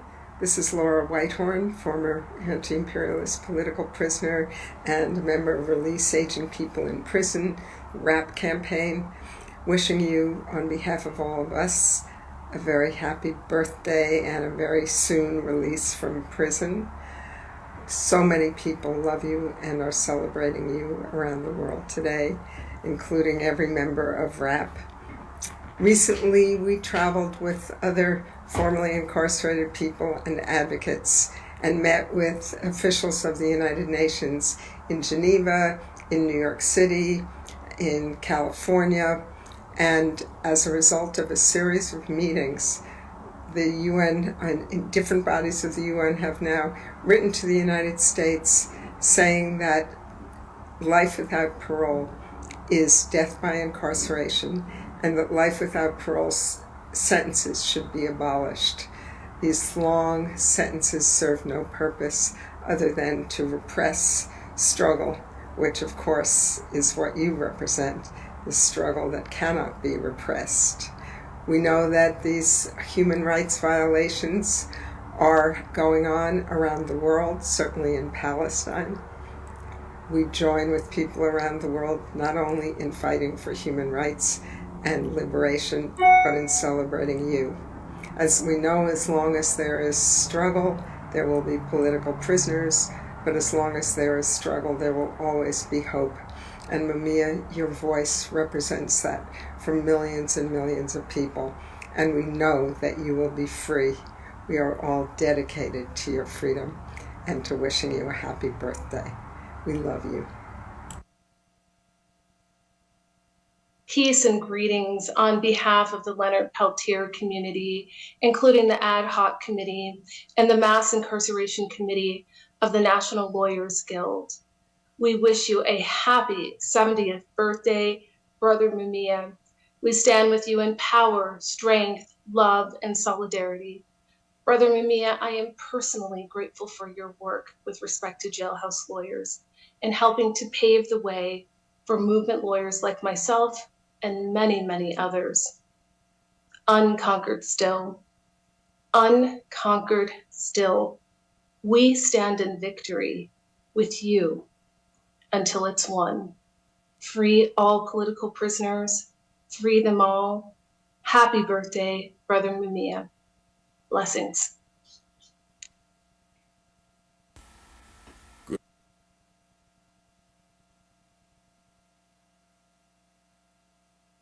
Give it up again, y'all. Free Leonard, right? Free Leonard Peltier.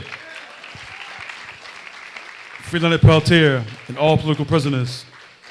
I want to bring up our comrade who's been diligently working with us and really around the East Coast and around the country. We've been talking about, the importance of free Palestine. And so the Samadoun, Palestinian Prisoner Network and Solidarity Network has been powerful, and they've been doing some phenomenal work for a long, long time. And I can tell you from having visited Palestine myself with an important delegation about 6 years ago and seen on the front lines in cities like Haifa and Ramallah and Hebron and East Jerusalem, seeing it up close, you're reminded of why this important work of Samadoun is so important. And so I want to bring them up. And then also I want to give an announcement for the New York folks. After he speaks, the New York folks, their bus will be ready to leave. So for New York people, just know that. We thank you for coming here and being here with us all day today. Thank y'all, New York folks. I want to personally thank Gil for helping to coordinate things in their city. Shout out to Gil. And really the whole Free Mumia NYC campaign and movement who's been supporting Mumia Abu Jamal for a long time. Thank you, Judith. Thank you, Nita. Thank you, Betsy Mickle, and so many others who are here today. Gwen, Jacqueline, all you all, thank you so much for just your consistent efforts week in and week out. Thank you all. Free Palestine, y'all. Free Mumia Abu Jamal. Samadoun. Hello. I just want to thank everyone for being here. I've been anxious about when I'm going to speak because I didn't want to be very early because you haven't heard the other speakers. But now I'm very upset at how many people went on before me and how many people I'm going to have to live up to. The amazing speeches that we've heard all night, these people whose name precedes them. And that's part of one of the things I wanted to talk about tonight. I wanted to talk about Mumia, and I really appreciated how many people were talking about Palestine tonight. And how that was the main focus. It's really important, like Mumia was saying, to give movements their time. When it's time to focus on this, we focus on this. It's really, really useful. And it's something we always try to do at Samadoun. We always focus on all different movements whenever it's their time. We always try to highlight all the different political prisoners here in the US, in the Middle East, in France, everywhere in the world. And one of the things I wanted to talk about with Mumia is that there's a quote by Kevin Rashid Johnson, another political prisoner here in the US, and another writer, a brilliant writer, where he says, Mumia isn't free because we're not free. And that's the thing we always have to remember with this kind of stuff, because it's easy to come out to an event like this and then go home and think, my work is done. You know, once a year you go to Mumia's birthday. That's nothing. And I don't mean to say, you know, this isn't important. It's crucial. But this is one day. There's 364 other days. What are you doing that other time? What are you doing? You got a free hour over here, free 15 minutes. How are you finding a way to work this into your daily life? And the thing that we find the most important in Samidoun is getting to know the prisoners, remembering them, getting to know their lives. A lot of people talk about Mumia, but they don't know much about his life. They know Mumia the prisoner, but before he was a prisoner, he was out and he was doing work. And like we've heard about, his journalism was amazing because he let the people speak. That's what he did. And because he was so dedicated to it. I was reading about Mumia in preparation for this speech, and I was just surprised at how much I didn't know. And I do these kind of speeches, I always try to include Mumia because he's so important. But still, every time I learn more and more. There's an endless trove of information just on this one person. And we can learn how to emulate him by studying his history. If you look at Mumia, his journalism was so powerful from such a young age that he was being followed by the FBI. He was being profiled by all different people, and he was being targeted constantly. Not only that, he was driven out of a ton of different journalism jobs. He eventually had to become a cab driver. And that's part of what led to this whole situation in the first place. That's where the frame-up happened. You know, it was because he was a late-night cab driver to make ends meet. So that's the kind of spirit that we should be emulating. We should be so dedicated to the truth that if we lose our job, that's okay. We get a second job. We do something maybe we don't want to do. He doesn't want to be a cab driver. He wants to be a journalist, but he wants to be a journalist for the people so badly that he'll sacrifice everything. And that's the spirit that we always want to get across. That's the spirit that we want to take with us, because that's why these prisoners are behind bars, because they fought for us day in and day out. And the thing that would free them is if we were more like them. We have to get to know them. If you look at Mumia's life, you also find that he was at one point very innocent-minded. He didn't really understand what was happening. He went with some of his comrades and they protested. They protested George Wallace, and they went in and they were shouting and yelling him down, and then they were beaten by the white racists in the crowd. There was a whole crowd of white racists, obviously, because it's George Wallace. And Mumia yelled out to a cop. He saw a cop, and he said, "Help, I'm being beaten." And that cop came over and kicked him in the face. And Mumia says, "I want to thank that cop because he kicked me right into the Black Panther Party." And so it's easy when you hear all these people speak, people who are living martyrs, right, who have dedicated their life to the struggle, to feel, I could never be like that. But here's Mumia, right? He's saying, oh, this cop, come help me. He learns, you know, he learns in practice. We all learn in practice. There are no born revolutionaries. Revolutionaries are made. It's a practical process, day in and day out, confronting injustice. And then what is your response to that injustice? Are you so focused on yourself? Are you, oh, woe is me, I'm dealing with this. What about everyone else? What about everyone dealing with it? I mean, Mumia is obviously constantly being the target of racism. But what does he do? He focuses on MOVE. He focuses on other things happening in Philly. He's not making it all about himself. He's focusing on everyone. He's trying to make it a collective struggle. And still, to this day, I mean, we just heard him on the phone. Mumia doesn't talk about himself. He talks about everyone else and everywhere else. It's that spirit of martyrdom, like we have in Palestine. That's what gets people to that apex of human struggle, to be so dedicated that their whole life is for the people. The director of the prison radio, Noel Hanrahan, she says, you know how good of a journalist you are by how uncomfortable you make the people in power. And that's a really important thing for us to keep in mind. When we say names, how uncomfortable does it make people in power? Even sometimes just people on the streets. A couple of years ago, we were at a protest here for Mumia, and this guy just came out and ran over, and he's like, cop killer, cop killer. He's yelling and he's shouting us down. People are still mad about it. People are still trying to take that complete nonsense fabrication into practice and believe it. That's how important this case is. It's still on people's minds.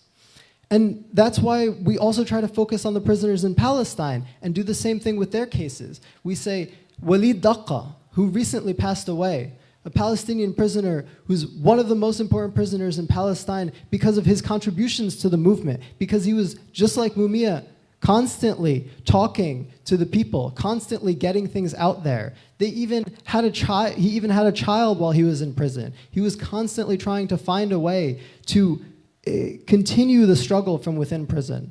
So that's the main thing I want us to do, right? When we get out of here, continue the struggle. Find a way every day. I'm sure you have sometimes 30 minutes or 15 minutes or an hour. Watch a documentary on Mumia. Learn some more. Try to educate your friends. Try to take these people's lives and their practice into your consciousness every single day. And so I just want to wrap up and leave you with a quote from the chairman of the PFLP, Ahmed Sadat, and is a political prisoner right now in Palestine, and whose writing is constantly at the forefront of our struggle. He says, from Ansar to Attica to Lan Maison, the prison is not only a physical space of confinement, but a site of struggle of the oppressed confronting the oppressor. Whether the name is Mumia Abu Jamal, Walid Daqqa, or George Ibrahim Abdullah, political prisoners behind bars can and must be a priority for our movements. These names illustrate the continuity of struggle against our collective enemies. They're legacies of organizing that reach back to the anti-colonial liberation movements of the 1960s, 1970s, 1980s to today. Thank you.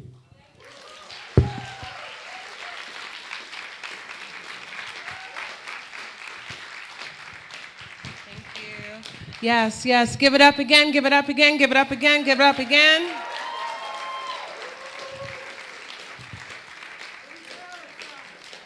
What's the call? What's the call? From the river to the sea.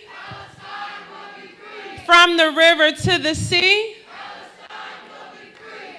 Amazing. As we continue into moving into our final speakers, something that I wanted to just name and touch on that I appreciated that I heard earlier was how Mumia is, not was, right, is such a major influence for teaching our young people how the spirit of rebellion and resistance, it's inherent in us, right? I know that because I have a little one here who practices her resistance daily, right? Steps into her political power. Comrade Gigi, as we call her in some circles. But right, just talking about what Mumia represented so much, right? When he was organizing in front of Benjamin Franklin High School, right? Talking to young people, knowing the crap they were getting in the schools was not teaching them their history or their inherent worth to resisting the state and the system that they're in, and talking about how important it was to see young people excited to leave their classrooms because they knew the real lessons were in the streets, right? And we know Mumia has taught us so much that our work, our study, and our lessons are in the streets, and that it's up to us to always tell the truth because we know the media will not do it for us. Right, they will sell us the neoliberal, the imperialist language, right, the fascist language of oppression. But we know that it's up to us to have our own media, our own content, our own images, our own messages, right, our own T-shirts that represent the truth. So without further ado, I'm going to welcome the brother whom we know from Black Power Media to come on in and drop this knowledge on us.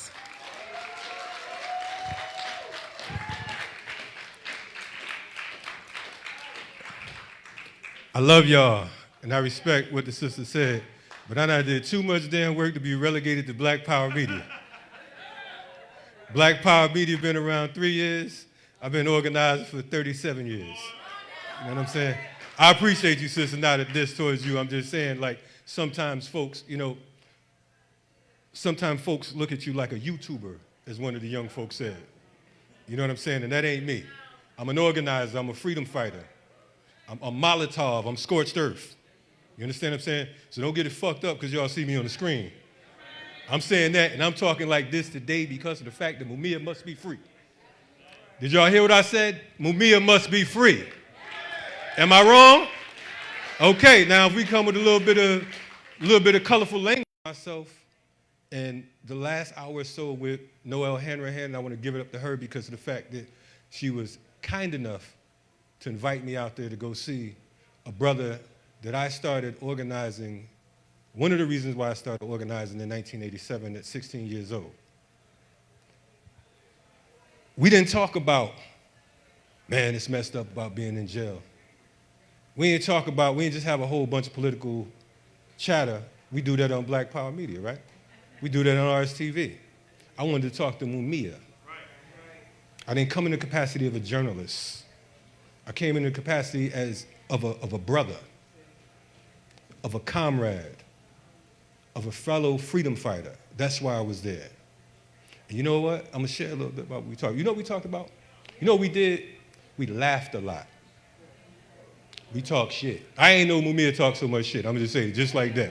There's no other way to describe it. Mumia is a funny, funny guy. He's a brilliant man, but he's a funny guy. He has an excellent sense of humor. And I like for my comrades, folks like Chairman Fred and Deruba and all of them, we laugh when we get together. We ain't just walk around looking angry with red, black, and green drawers on. We enjoy ourselves. We talk shit. We probably talk about some of y'all, because some of y'all on some bullshit. We ain't gonna talk about that right now. Some of y'all know damn well you can be doing better. Right? Now, I didn't come here to tell you that because you already know that. I ain't come to tell you what you already know. I ain't Captain Obvious. But at the end of the day, it's gonna take more than us just showing up for an event. It's gonna take some action. It's gonna take some groundwork. I'm looking here today, and for many of us, when we were younger, we looked at a lot of these political prisoners as our heroes. I remember there was a poster, Set the Captives Free, remember that? And it had all of these different comrades on it. And I was looking at that poster recently, and the majority of those comrades are now ancestors. Many of them was released, and some of y'all claim victory because of the fact that they got a compassionate release. Don't claim no victory when it's a compassionate release. We're grateful that they get released, but don't act like they got out because of your ass. We keep pleading on the mercy of the state. I looked out here today and I saw Sundiata Acoli. I looked out here today and I saw Deruba. I looked out here today, I saw folks like Bob Boyle, right, the movement attorney.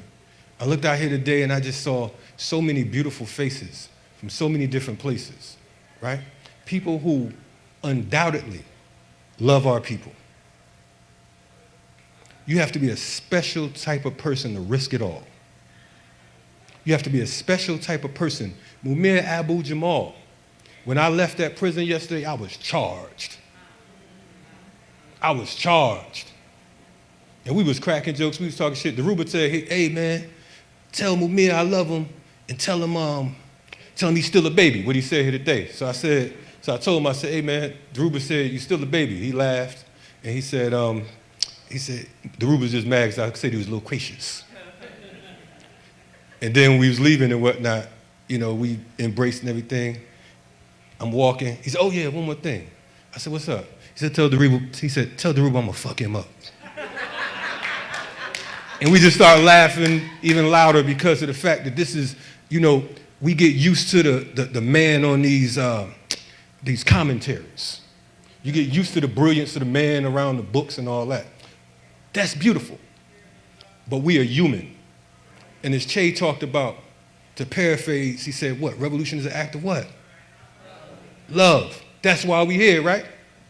Now, some of y'all still caught up that I came up here in the first part and I start cursing. I see some of y'all got your nose turned up. I don't give a shit. You can't mess with me.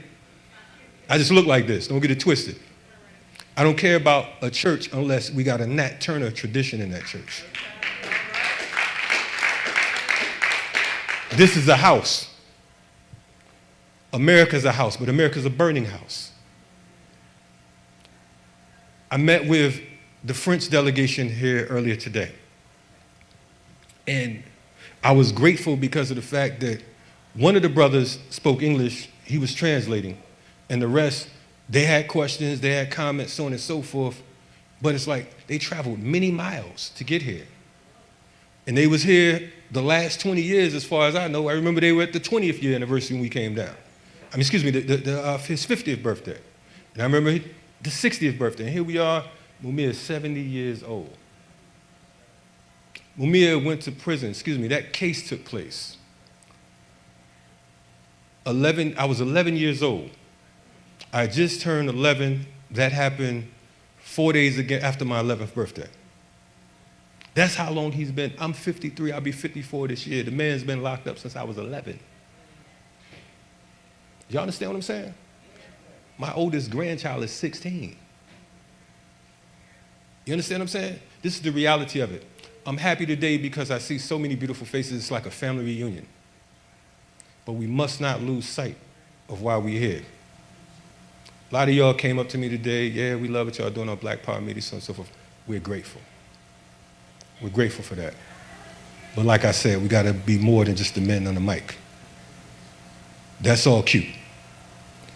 But when we get off that stage, when we leave here, we saw these veteran Panthers and whatnot, and we saw all these great speakers, so on and so forth, but guess what? We heard Mumia, but Mumia is still up in that damn coal mine. He's literally in a coal mine. This is like Pennsylvania, and it's a coal town. If anybody, that don't know, I'm just telling you straight up. So folks are asking like, well, how is he? What condition he is? The man's been locked up damn near 43 years. You tell me what condition he's supposed to be in. Huh? But I say today that he was in great spirits. He's a beautiful man. And like I said, he was such an inspiration to me, and he will continue to be. But right now, I come to you saying that we have to do better. As Nkrumah talked about, we got to put aside our petty differences. But we also have to be clear that counterinsurgency is alive and well. Counterinsurgency is alive and well. We talk about COINTELPRO in passing. We talk about like it was a thing to pass, the 70s and the 60s and so on and so forth. It's a lot of folks who are looking to derail movement right now. Right now, I hate to sound like Nas said hip-hop was dead. The movement is damn near dead. Because some of y'all, I don't know where the hell you moving to. Movement is about action. And movement is not just about, I fed some people some funky bread and some jelly and some sandwiches, and we went on Facebook and we talked about, oh, what a great job we did. Movement is not about reinventing or remixing the 60s. We have to create our own legacy. We have to fight to get folks like Veronza Bowers out. We have to fight to get folks like Kamal Siddiqui out.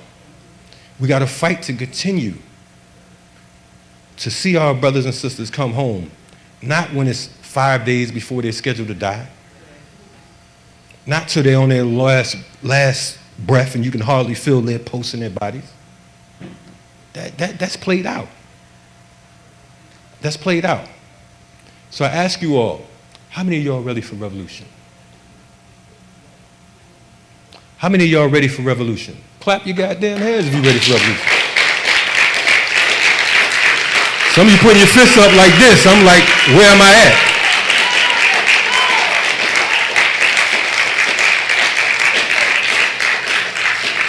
I'm wrapping up. But if you're serious about our people's liberation movement, you'll look at folks like Mumia, you look at Leonard Peltier, who has been locked up 48 years, has every kind of medical condition you could think of, blind. I mean, I had his attorneys and folks on our show recently, and she was running off so much stuff what was wrong with him. I was waiting to say he's also 8 months pregnant. That's how many medical situations he has. Everything's jacked up. You understand what I'm saying? And we're sitting back with the T-shirts and all that. We have to take this to another level. We have to organize. We have to build a united front, and we have to move with force. And until then, and only then, we will be victorious. I love y'all, I appreciate y'all, and I hope that everything I said, you understood in a way of love, and not of arrogance or not of disrespect. Peace to y'all.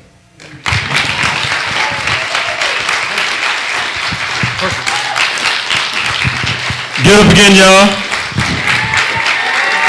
Give it up again. Kalanja Tamachanga, y'all. Long-time organizer and revolutionary all around the world. I remember we were having the LOX conference here in Philadelphia. He will always come up for that too. Rest in power to Mama Akoso Sabri. If you know, you know. I want to bring up one of the fierce, long-time revolutionaries. In '97, we had the Million Women March in Philadelphia that brought 2.5 million to Philadelphia along the Parkway. We got to understand the historical significance of that. So '95, we know that the minister brings more than 2 million to DC for the Million Man March. And the sister here in Philadelphia made a decision to galvanize organizers, men and women alike, to say we needed a space for the women around the world to gather. And it becomes a historic moment in time in '97. To this day, I meet people who say, I was there at the Million Women March in Philadelphia. And she leaves a legacy not only of being a longtime supporter of Mumia Abu Jamal, but also of the Move 9 and all the work for Black liberation. So give it up, y'all, for Empress Filet.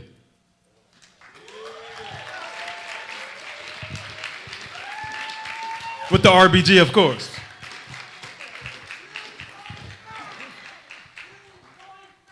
Ashe, ashe.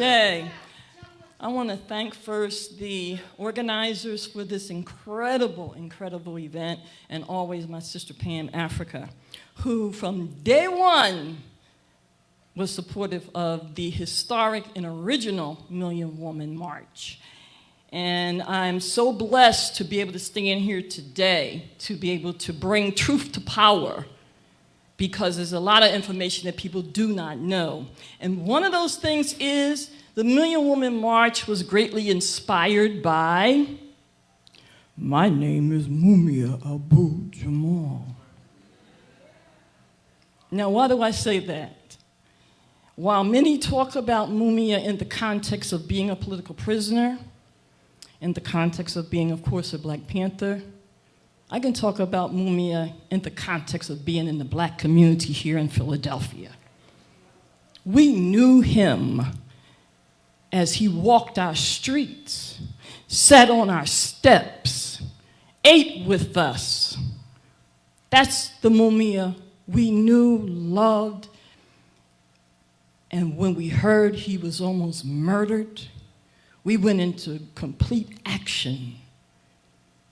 Committees were formed immediately in the city. We met at a place called the Afrikan Learning Center, where many of the Black events and things of that nature were being held. And we met regularly in preparations for the trial. And I watched Black folks from all over the city come in support of Mumia Abu Jamal. Because remember, he was very popular then. He was not only for us the voice of the voiceless, he was for the enemy one of the 10 most up-and-coming people in Philadelphia, as the Philadelphia Magazine indicated. That was clue number one.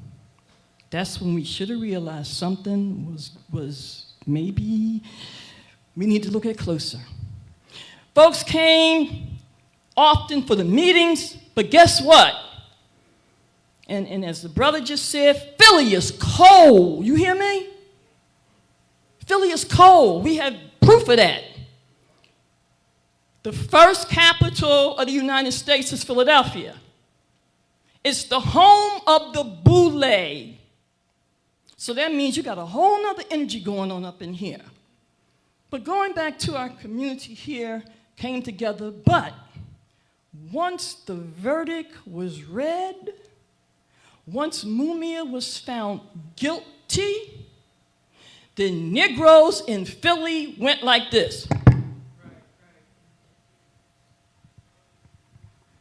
So it's really wonderful to see kind of things come back around. I knew Mumia as a student. So hail up to students. I was a student when I met Mumia. He used to come to my campus and record his independent media called Black Times Audio.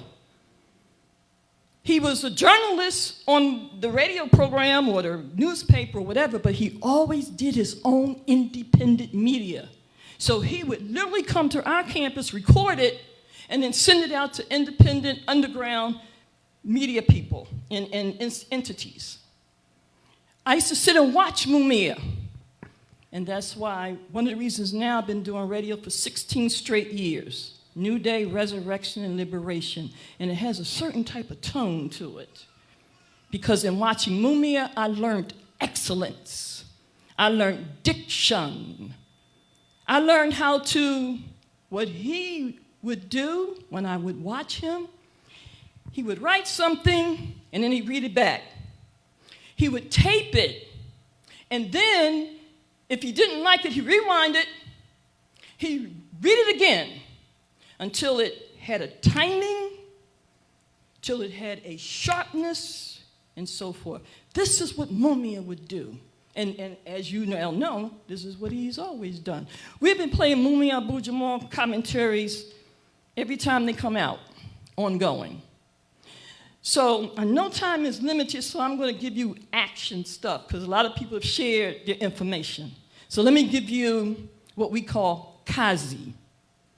Work, assignment. Other speakers lend to what we're going to do, the brother from Palestine, etc. Well, here's what we're going to tell you. And by the way, before Mumia was sentenced, I was allowed to go visit him when he was at Holmesburg. Before the trial even started, I was a legal runner that would come on the streets to gather up information from the street level. And I was pregnant with that young man right there. And so, yes, so when we say youth, we see the fruition of that, and also the continuation, the consistency, which is what Mumia always showed us. But again, quickly, point of action. So the Million Woman World March is coming. It'll happen in October. For those that do not know, the Million Woman March original did what? Made sure that Sister Pam Africa, that the issue of MOVE could be brought to the masses, with an estimated 2.5 million physically and 10 million virtually. It also made sure that the issue of the MOVE 9 was to be brought forward, because Sister Ramona Africa spoke. So we literally was able to share with the generation who wasn't that familiar with either MOVE or Mumia, but also Sister Sada, because a message was read from Sister Sada in English and in Spanish. So now to fast forward, we have not gotten the support of most in the city or anywhere else, because we've never had a grant, we've never had corporate sponsoring, and because we will never bow down, and as Brother Kalanji has just put it so beautifully, we've never kissed nobody's behind.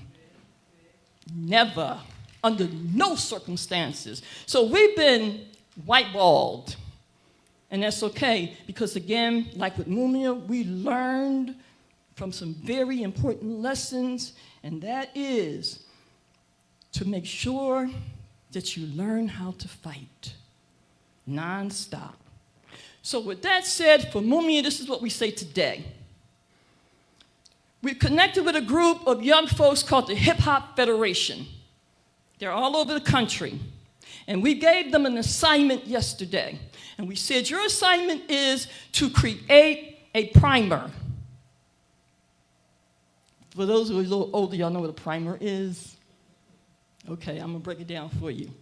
It's really like a preliminary kind of thing that helps people to know information or facts or whatever in a very simplistic manner. So the young students are now charged with creating a primer or a prereq for Mumia, about Mumia. They have that assignment. So they're doing research and evaluating what things to write best. Second, today we announce we are launching the Mumia Abu Jamal School of Journalism. What you said? You said you bad? You said you bad, Brother Kalanji? You said you bad? Join the club. I know. So, students and anyone that wants to learn journalism, research, reporting, author, writing, whatever, first phase is studying Mumia.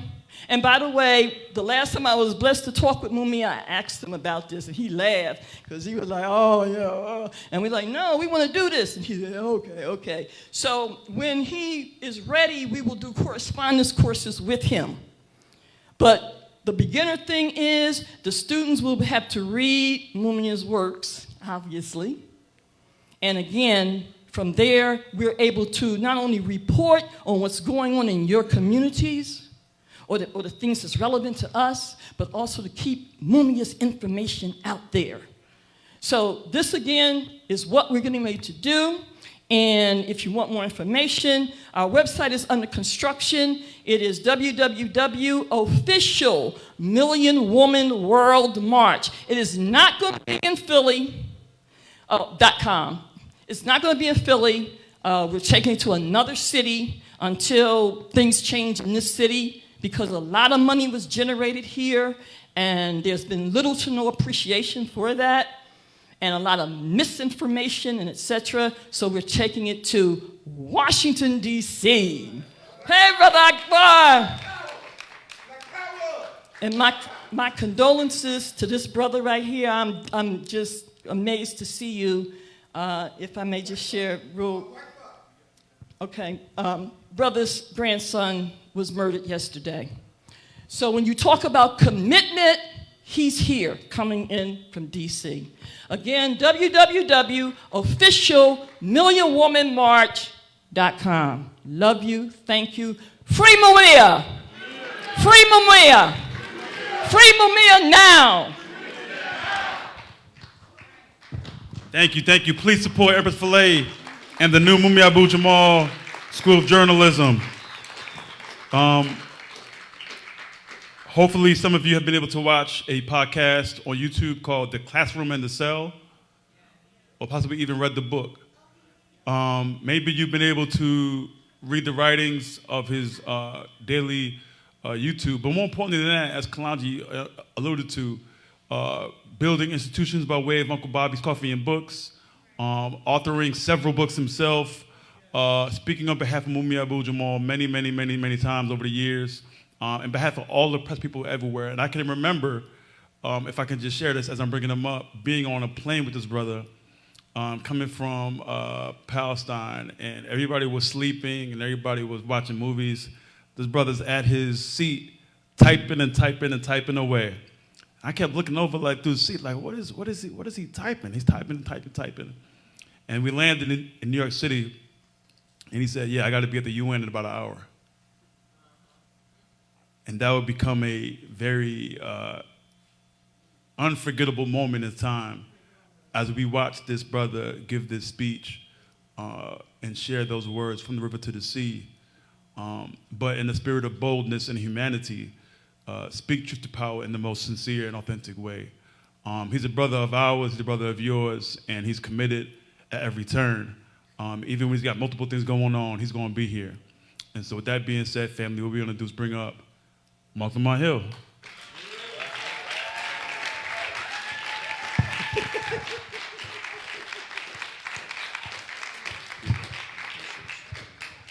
Free the land. That's a mic right here. I know it's about time to go home, and I apologize for being here so late. It's been a crazy day in about 4 cities. But I couldn't not be here for my brother, Mumia Abu Jamal. This is a moment of multiple things. First, this is a moment of remembrance. You know, Mumia has made it to the age of 70.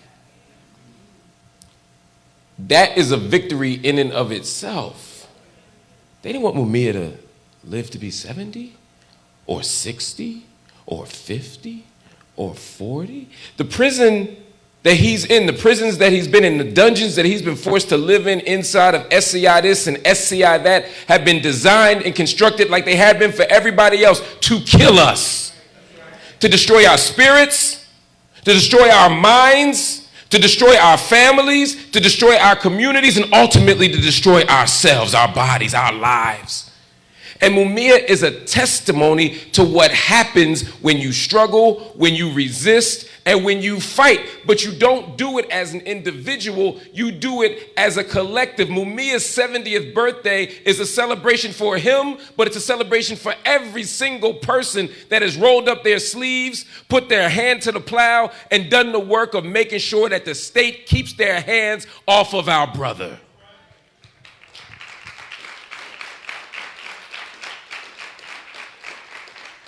And I see so many people here, whether it's Betsy, whether it's Pam, whether it's Gabe, whether it's Johan.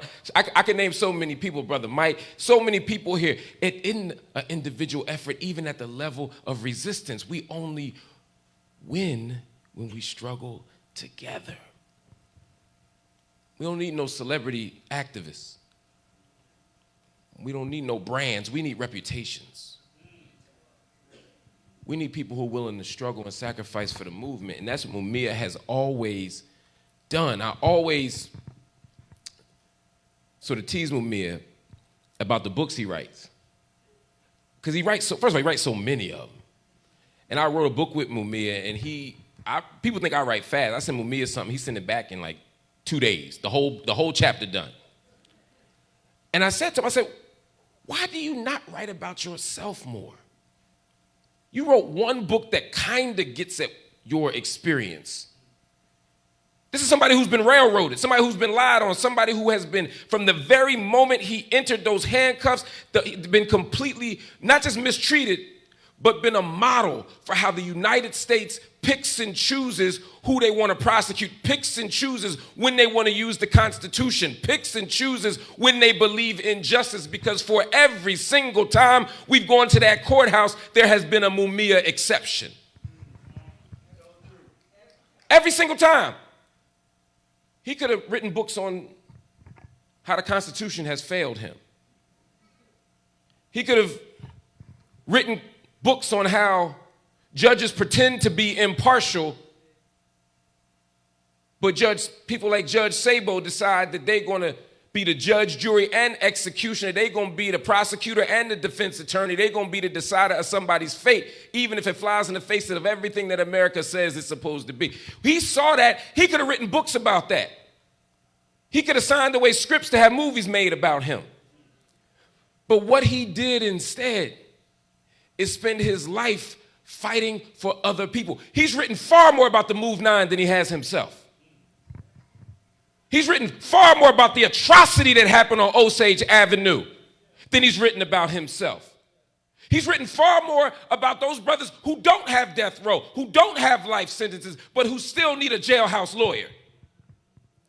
He's written about that. Why? Because Mumia said it ain't about me. It's about us. And so it's a day of celebrity, but it's a day of remembrance, but it's also a day of celebration, but it's also a day of purification. We got to purify our commitment to struggle.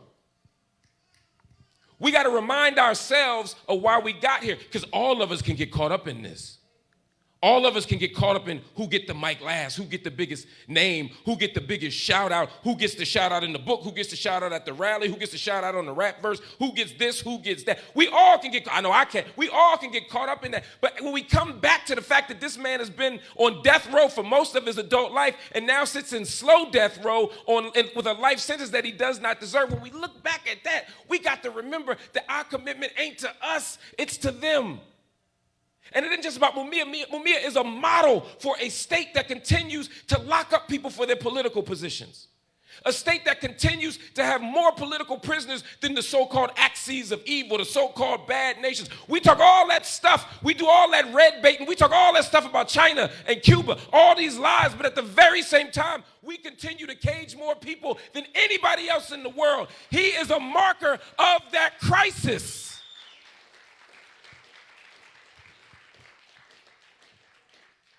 Today's also a day of victory, though. Because sometimes when you struggle and you don't win, you can start to think about this like it ain't worth struggling for no more. I'll never forget, we were at the Constitution Center. You were there, you were there, you were there, you were there, you were there. We celebrated Mumia getting off death row. And some white leftists pulled me aside after I left the Constitution Center. He said, "What's wrong with you, man? What are you up here celebrating Mumia for? He's still on slow death row," which we all agreed on. I mean, he's still got life. How are you celebrating anything? Shame on all of you all for celebrating. He's still got life. This isn't a victory, this is a loss. I was like, damn, that's heavy. I started feeling bad, Johanna, for feeling good. I was ashamed of myself for being proud that people like Pam, the long distance runners, had got him free off of death row. I said, damn, here I am thinking that we done did something and we ain't did nothing. About a month later, I went to Graterford, visiting Mumia. And I went to see him and I gave him a hug. It's the first time I hadn't seen him at SCI Green on death row. And I told him, I said, Mumia, yo, I got to tell you something. I like to tell Mumia because he's smarter than me, he read more. So I was like, I got to tell him that, you want to tell your old heads you got something. I was like, yo, bro, I'm in on this. I found out, I thought about it, man, this ain't no victory. This is a loss. We ain't did nothing. Mumia looked at me and he said, shit. He said, anybody who say that ain't never been on death row. He said, we did a whole book together and we did it behind concrete and steel. Now I gave you a hug for the first time.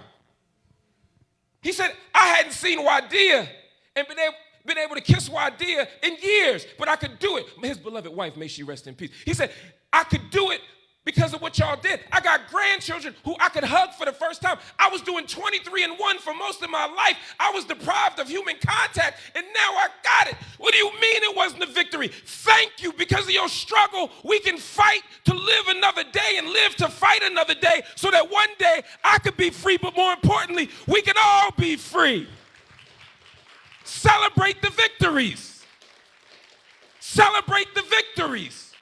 If not for you and you and you and you, Mumia wouldn't be here celebrating the 70th. And maybe if not for Mumia, we wouldn't be here right now with the political clarity to know that we got more work to do. Because it's also a day of re-energization. I'm going to make up a word, Jesse Jackson, re-energization. We got to get re-energized for the next phase. Because we pat ourselves on the back, but we keep going. It's like we tell our kids at them 8th grade graduations, when they got the limos and the suits, cool, but you still got to go to high school. Still got work to do. If Mumia does not come home, or if, as my brother said, if Mumia comes home in some liberal, self-congratulatory stunt to bring our brothers and sisters home 1 week before they die, or 1 month before they die so that they can pretend that they had mercy, then we have not succeeded. Not because of the outcome, but because of our failure to keep fighting. The victory is in what? The struggle. And we will continue to struggle for Mumia. But we won't let Mumia become a celebrity prop either, because he don't want that. We will fight for Mumia, but we will fight for every brother, sister, man, woman, and child that's inside of those dungeons right now, because every prisoner is a political prisoner in this white supremacist capitalist empire. And we're going to fight to free them all. Somebody say, free them all. Free them all. Free them all. And so that's the work we got to do. But as I said, the celebration ain't individual. The remembrance ain't individual. And so the struggle can't be individual. We got to organize. Organized people defeat organized power every time. So let's organize. Let's join movements. We ain't got to start an organization. Everybody ain't got to start something. I go places, 50 black people in 25 organizations. Everybody president and vice president. That's not our struggle. That's not our tradition. Our tradition is organized, fighting, resisting. Somebody might be in front, but somebody else got to be organizing. Somebody got to be bailing somebody out of jail. Somebody got to be doing political education. Somebody got to be doing confrontation. Somebody got to be doing study. Somebody got to be doing healing. Somebody got to be doing praying. All of it matters in this struggle. So find your place. Find your role, submerge your ego, remember our ancestors, and continue to fight for the legacy of our brother, Mumia Abu Jamal. Brick by brick.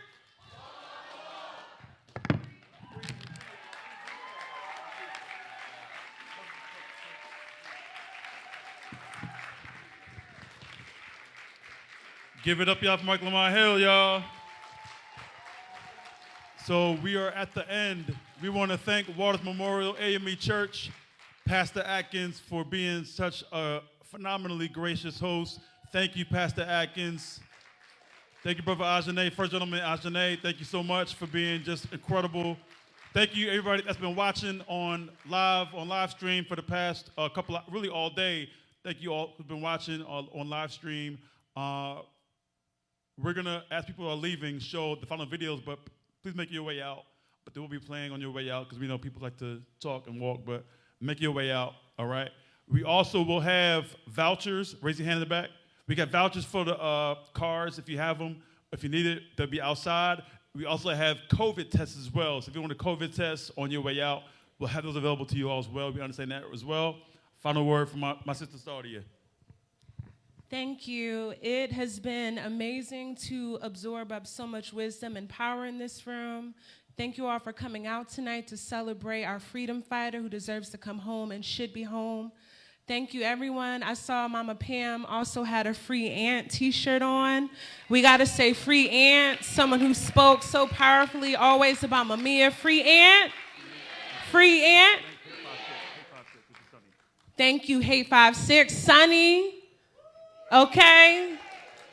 The Minister of Archiving and Documentation. Thank you to everyone tonight. Thank you to the panelists. Thank you to you all.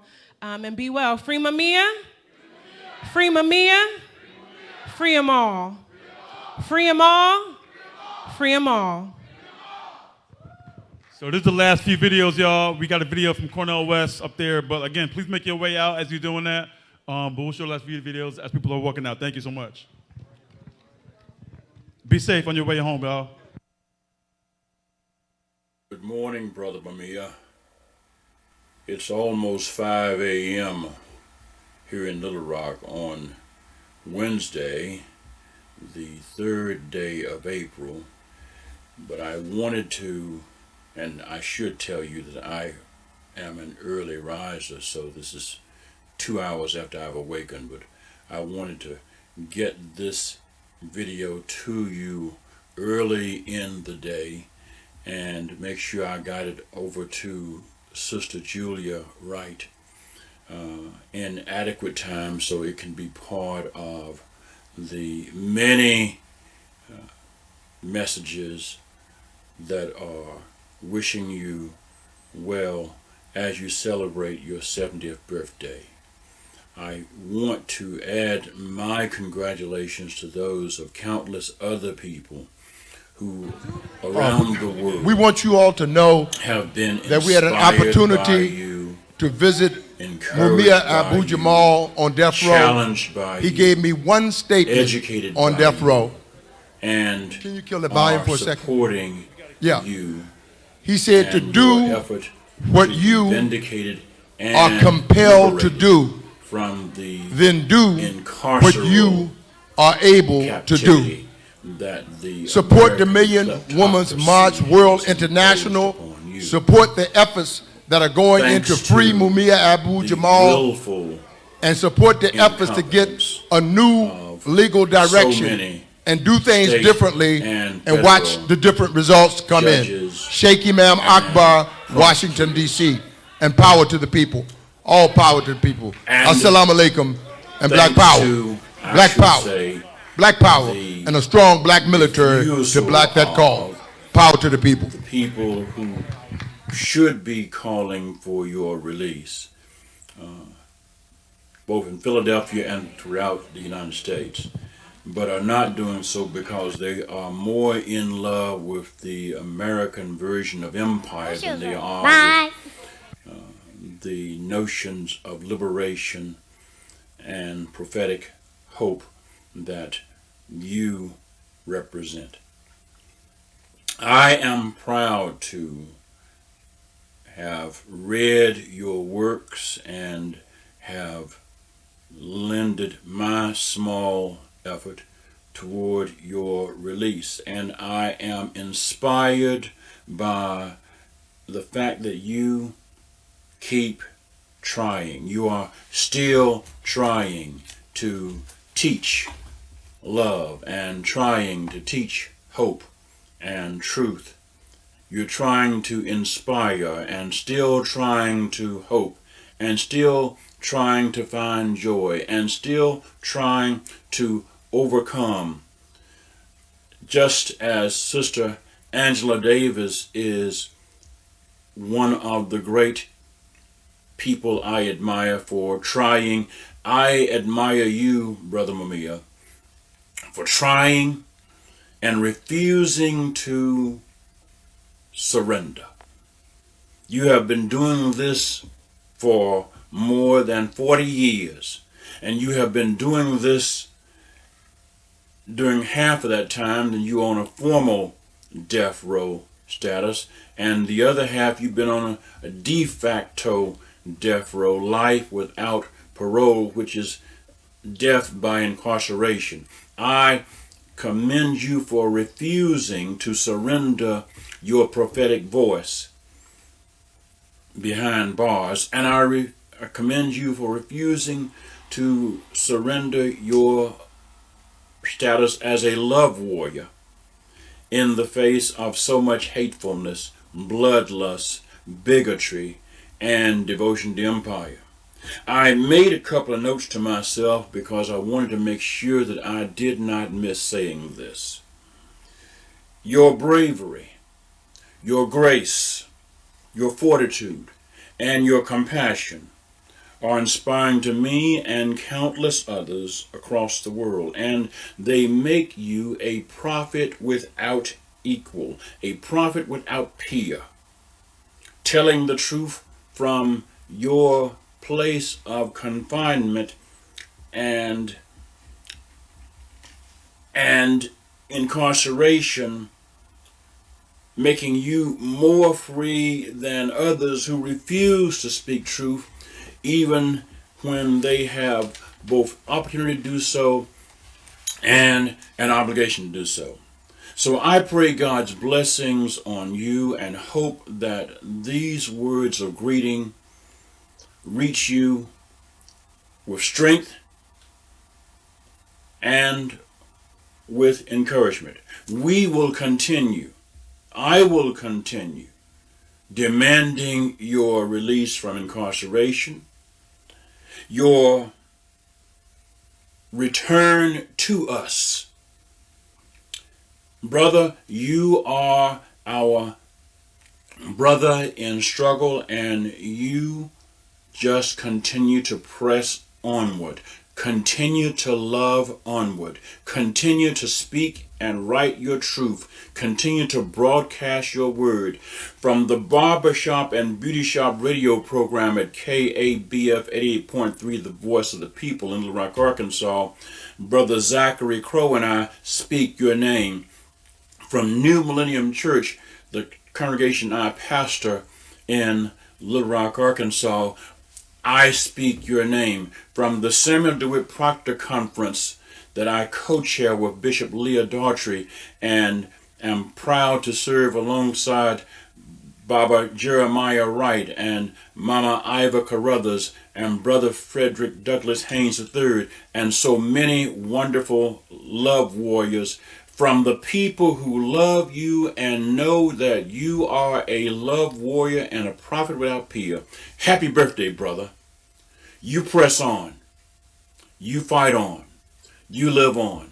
I look forward to seeing you outside, but continuing to advocate for you while you are inside. And God willing, I hope to visit you and we can share some conversation. But I will look forward to getting with you on the outside so we can do the liberation dance on the outside. And as the old folks said, sing How We Got Over, How We Got Over. My soul looks back and wonder how I got over. You're going to get over, brother. I look forward to celebrating that with you. Happy birthday. God be with you until we meet in person again. Bless you.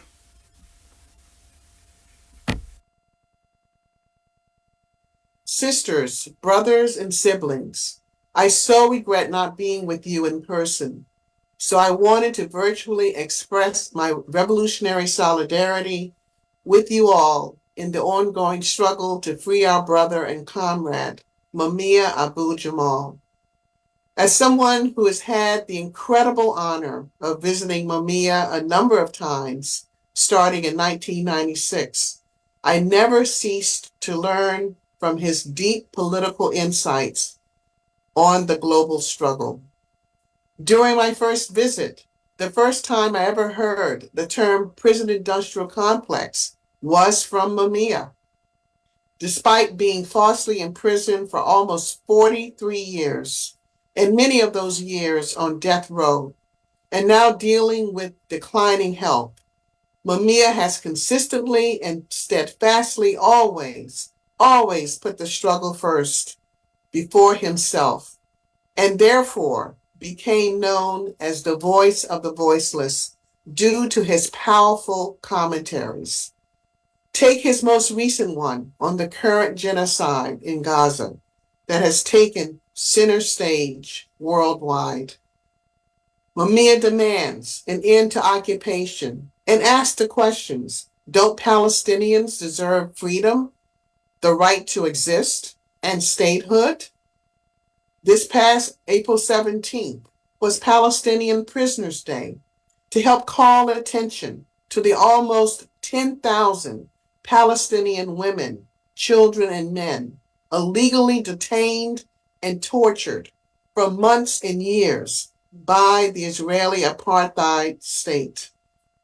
And these are some of the same conditions that prisoners in this country face.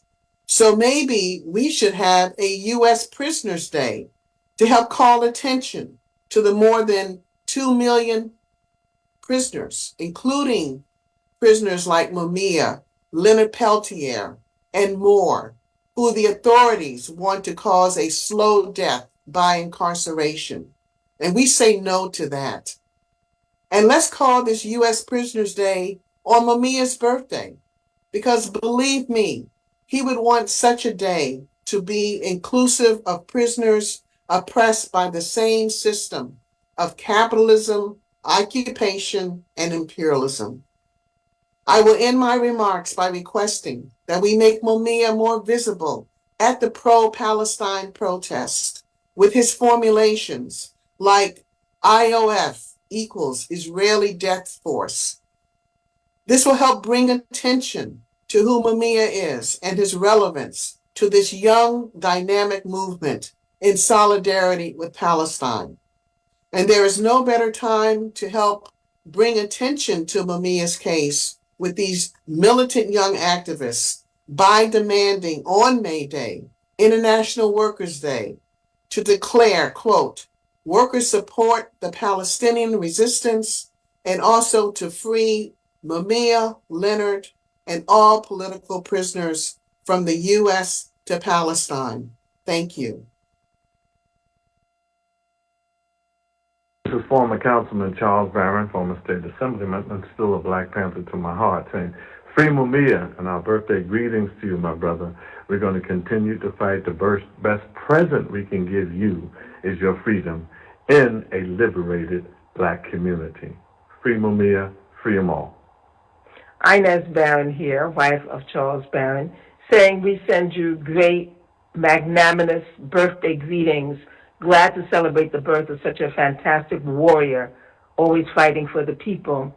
And we say that we're continuing to fight and to struggle on your behalf, fighting for your freedom.